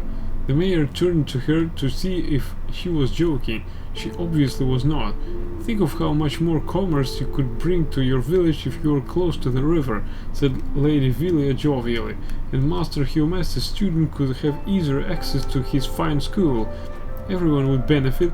I know it would put my sister's heart to ease if there was less trespassing and poaching on her lands. There is no poaching or trespassing on your land now, your grace, frowned Humaster. You do not own the jungle, nor will you. The villagers may be persuaded to leave, but that I don't know. But my school will stay where it is. The dinner party never really recovered happily. Humaster and the mayor excused themselves, and my services, such as they were not needed in the drawing room where the group went to have their drinks. There was no laughter to be heard through the walls that evening. The next day, even though there was a dinner planned for the evening, I left on my usual walk to Moliva. Before I had even reached the drawbridge, the guard held me back. Where are you going, Gorgic? Not to the village, are you? Why not? He pointed to the plume of smoke in the distance. A fire broke out very early this morning and is still going. Apparently it started at Master Humaster's school. It looks like the work of some traveling brigands. Blessed Stendar, I cried. Are the students alive? No one knows, but it'd be a miracle if any survived. It was late and most everyone was sleeping. I know they've already found the master's body, or what was left of it, and they also found that girl, your friend Prolissa. I spent the day in a state of shock. It seemed inconceivable, but my instinct told me that the two noble old ladies, Lady Villia and the Duchess of Woda, had arranged for a village and school that irritated them to be reduced to ashes. At dinner, they mentioned the fire in Moliva only very briefly, as if it were not news at all. But I did see the Duchess smile for the first time ever. It was a smile I will never forget until the day I die. The next morning, I had resolved to go to the village and see if I could be of any assistance to the survivors. I was passing through the servants' hall to the grand foyer when I heard the sound of a group of people ahead. The guards and most of the servants were there, pointing at the portrait of the Duchess that hung in the center of the hall. There was a single black bolt of ebony piercing the painting, right at the Duchess' heart. I recognized it at once. It was one of Missen Aiken's arrow I had seen in his quiver, forged, he said, in the bowels of Dagoth Or itself. My first reaction was relief. The Dunmer who had been kind enough to give me a ride to the palace had survived the fire. My second reaction was echoed by all present in the hall. How had the vandal gotten past the guards, the gate, the moat, and the massive iron door? The Duchess, arriving shortly after I, was clearly furious, though she was too well bred to show it by raising her web-thin eyebrows. She wasted no time in assigning all her servants to new duties to keep the palace grounds guarded at all times. We were given regular shifts and precise, narrow patrols. The next morning, despite all precautions, there was another black arrow piercing the Duchess' portrait. So it continued for a week's time. The Duchess saw to it that at least one person was always present in the foyer. But somehow the arrow always found its way to her painting whenever the guard's eyes were momentarily averted. A complex series of signals were devised, so each patrol could report back any sounds or disturbances they encountered during their vigil. At first, the Duchess arranged them so her castellan would receive record of any disturbances during the day, and the chief of the guard during the night. But when she found that she could not sleep, she made certain that the information came to her directly. The atmosphere in the palace had shifted from gloomy to nightmarish. A snake would slither across the moat, and suddenly her grace would be tearing through the east wing to investigate. A strong gust of wind ruffling the leaves on one of the few trees in London was a similar emergency.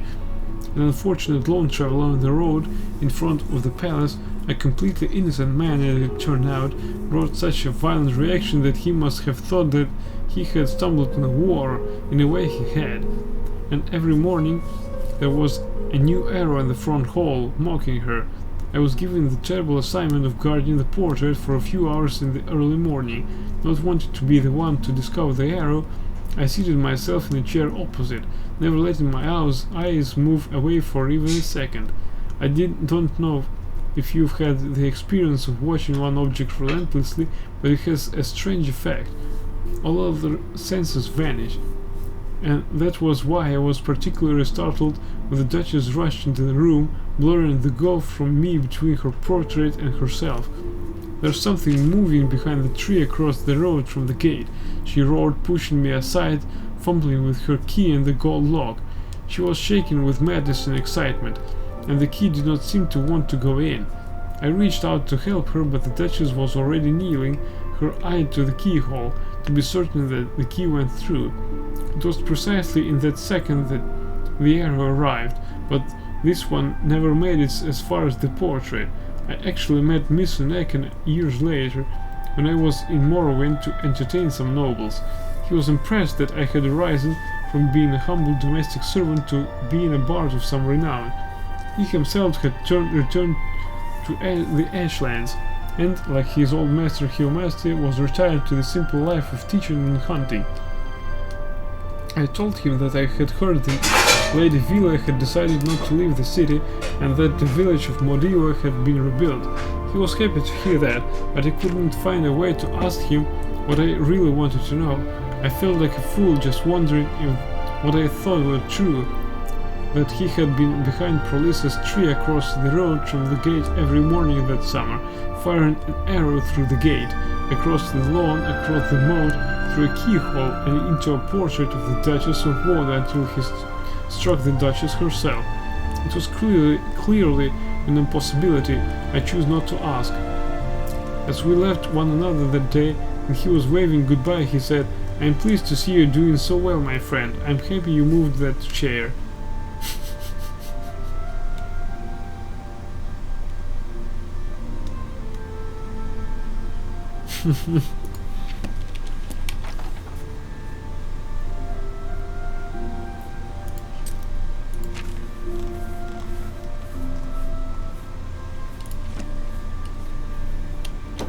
Nice ending.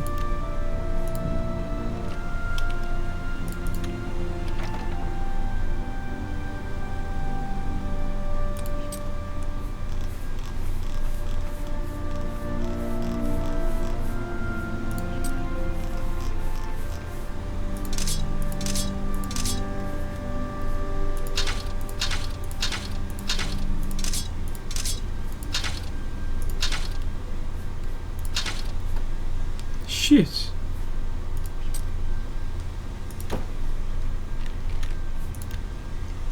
Well, there's a way to unload a bit, just to read some more.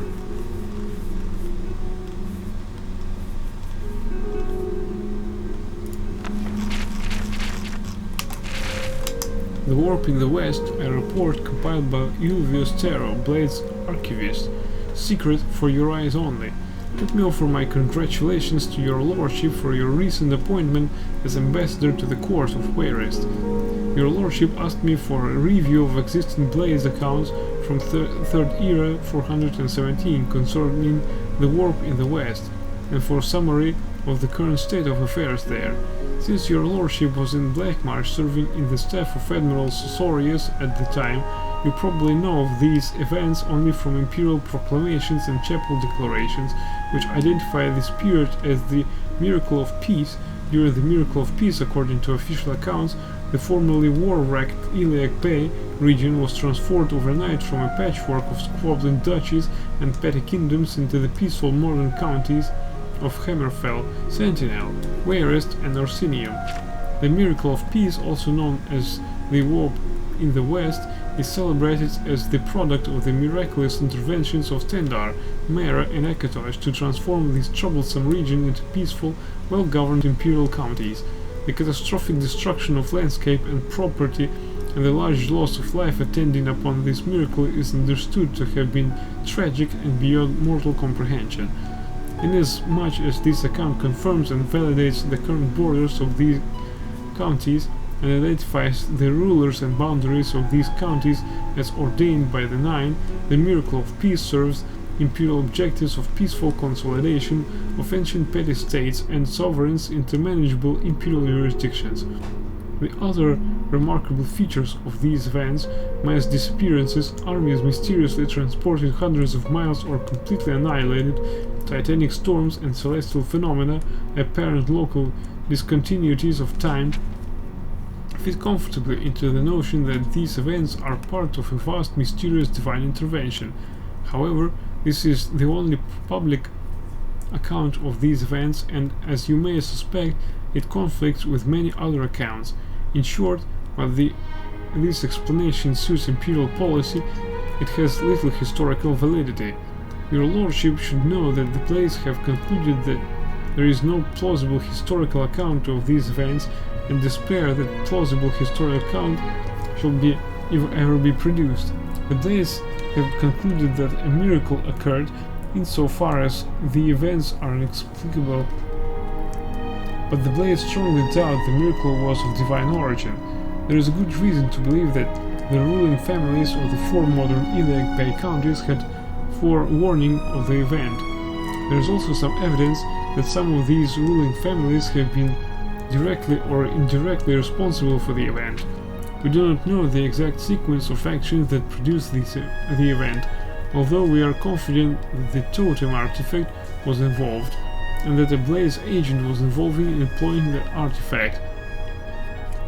We unfortunately lost contact with that agent immediately after the event. His report might have gone some way to resolving the contradictory and paradoxical account of the event. The Blades have on file few reports from agents dating from the Warp in the West period. Most of our agents were lost in the initial dislocations, and others were lost in the confusion after the event.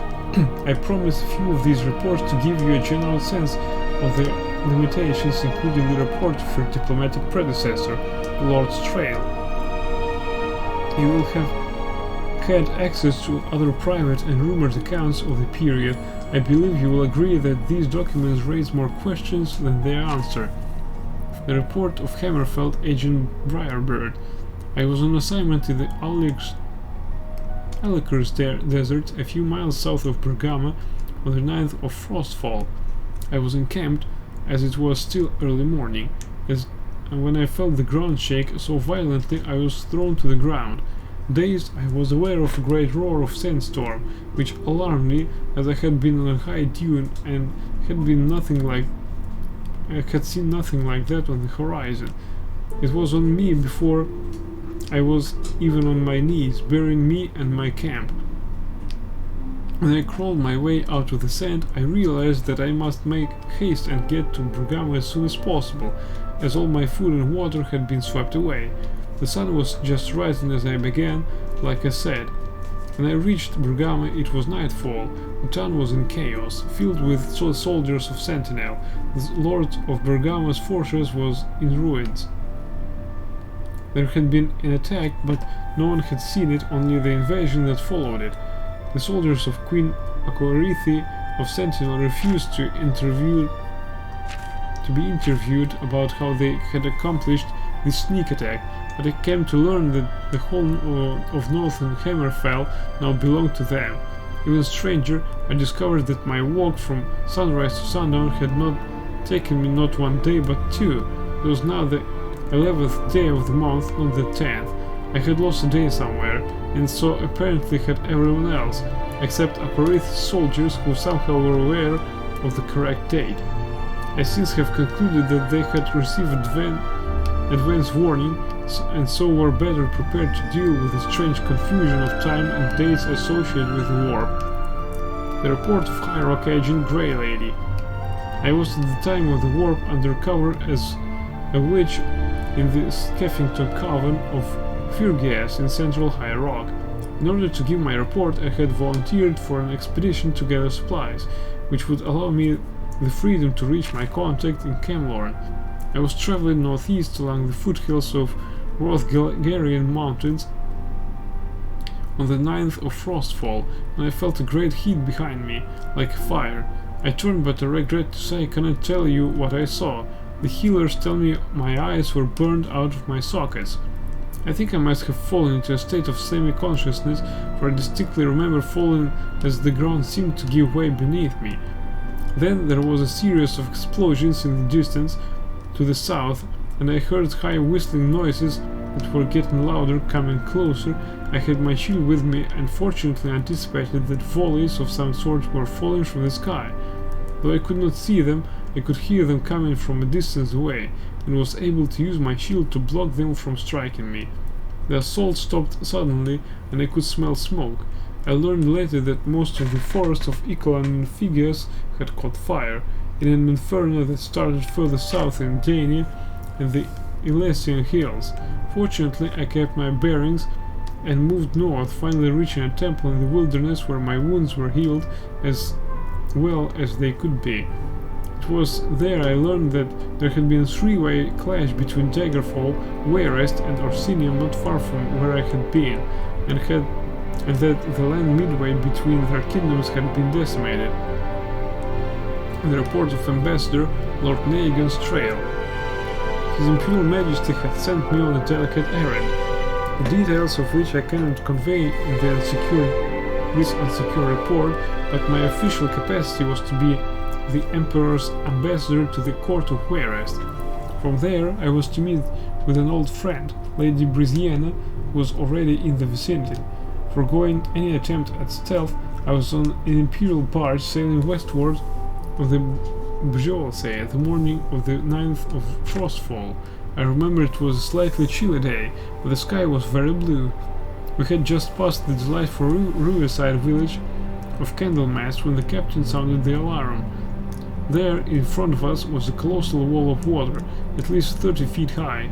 It smashed our barge to splinters before any of us had a chance to react.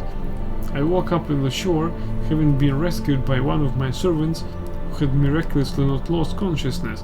He and I and one other man were the only survivors. I thought at first that it was suspiciously similar to what happened to another agent of ours in High Rock, but a short time before, where a freak storm had shipwrecked him in the Iliac Bay near Privateer's Hold. Furious and determined to see if similar forces were at work, I began a quick march to Wayrest. The march, however, was not so terribly quick. The villagers all along the Bjolsey were on fire, and battles raged between the orcs of Orsinium and the soldiers of King Eadwire in the formerly independent Principality of Govedan, just east of Wayrest. I'm an accomplished mage and quite able to defend myself, but it took the better part of a week to make it those few miles to Wayrest. King Eadwire and his queen Barenzia were celebrating their great victories when I arrived. By then I had gathered the barest facts of the matter, that simultaneously there were 7 great battles in the Iliac Bay, and no one could describe them at all, only their blood-soaked aftermath. To summarize, on the 9th of Frostfall there had been 44 independent kingdoms, counties, baronies, and dukedoms surrounding the Iliac Bay. If one includes the unconquered territories of Rothgarian Mountains, the Dragontail Mountains, the High Rock seacoast, the Isle of Balfiera, and the Alikr Desert. On the 11th of Frostfall there were but 4: Daggerfall, Sentinel, Wayrest, and Orsinium, and all the points where they met lay in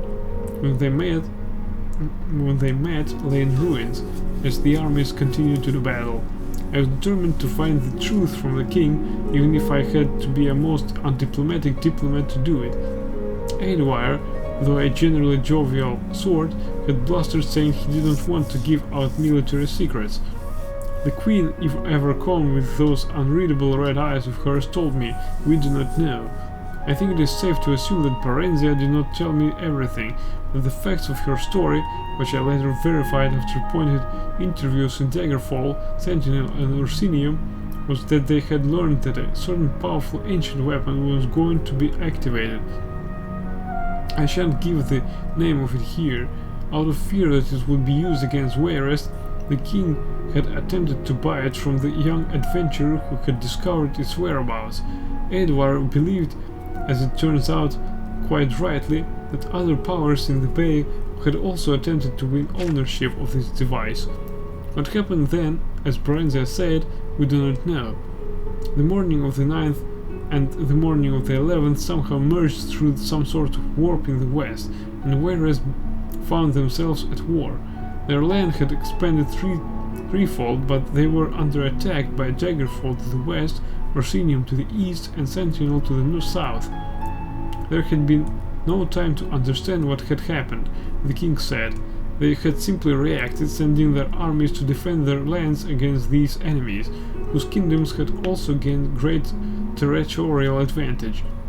The battle continued on, now months later, as I returned to the Imperial city to make my report. What more do I have to say? There are bloody violent clashes, as is always the case with modern warfare, but I have been to the blackened, desolate no man's land between the 4 remaining kingdoms. No mortal army caused that devastation. I can say that the force that shook the Iliac Bay on the 10th of Frostfall, 3rd era 417, was infinitesimally greater than the power these mighty kingdoms are wielding today. I can say that there were other strange events on that day which kept the kingdoms from breaking free of the Empire, and accomplished likely more besides. And I can say there is nothing left of it, this power, this weapon in the bay. The warp that it created swallowed it up. Current political affairs in the Iliac Bay. Almost 20 years have passed, and the region, though transformed, has stabilized. There are no more disputed territories, and the kingdoms of Daggerfall, Wayrest, Sentinel, and Orsinium hold their new borders in relative peace. Wayrest spreads across the eastern coast of the bay, stretching from the land formerly called Anticlare to half of Grovedon. Edwire has passed on to his ancestors, leaving his kingdom in the hands of his daughter, Elisana, who has 2 children by her royal consort, and seems likely to hold her father's lands. Your lordship may also choose to communicate directly with the King Helseth and Queen Barenzia in Mournhold. Their primary preoccupations are, of course, with Morrowind's affairs, but they may still have useful observations upon Wayrest's ruling families and political environment that may aid you in your understanding of the court of Queen Elisana. Queen Gortwad of Orsinium controls much of the Rothgarian mountains as well as the profitable river coast of the Buolsey. He persists in his demands that Orsinium be recognized as an imperial province separate from High Rock. The Elder Council treats Gortwak as a recognized king and collects taxes directly from Orsinium, but officially Orsinium remains a county of High Rock, though technically it spans both the provinces of High Rock and Hammerfell. Sentinel has gained the most land, sprawling across the entire southern Iliac Bay from Abivon Gora, beyond the Dragontail Mountains, to the edge of Mornoth, Orsinium's territory. Queen Okorithi, at her death, left her enormous kingdom to her only surviving son, Lawton, who is now surely one of the most powerful kings in Tamriel. Daggerfall is still ruled by the Breton King Gothrid and the Redguard Queen Aubki. Their land now encompasses all of western High Rock, from the border they share with Wayrest at Anticlare to the east, to Eclan to the north. They have 4 children now, and are much beloved in their realm. If there are other repercussions of the mysterious warp in the west, they have not yet come to our attention in the course of 20 years of observation.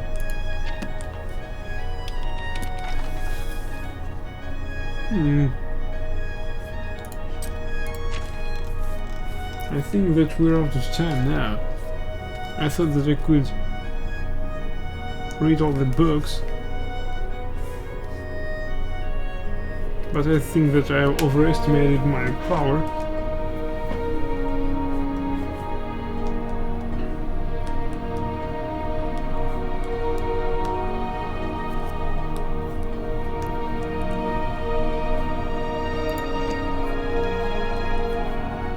So, okay, with that, I think we'll conclude the stream for tonight.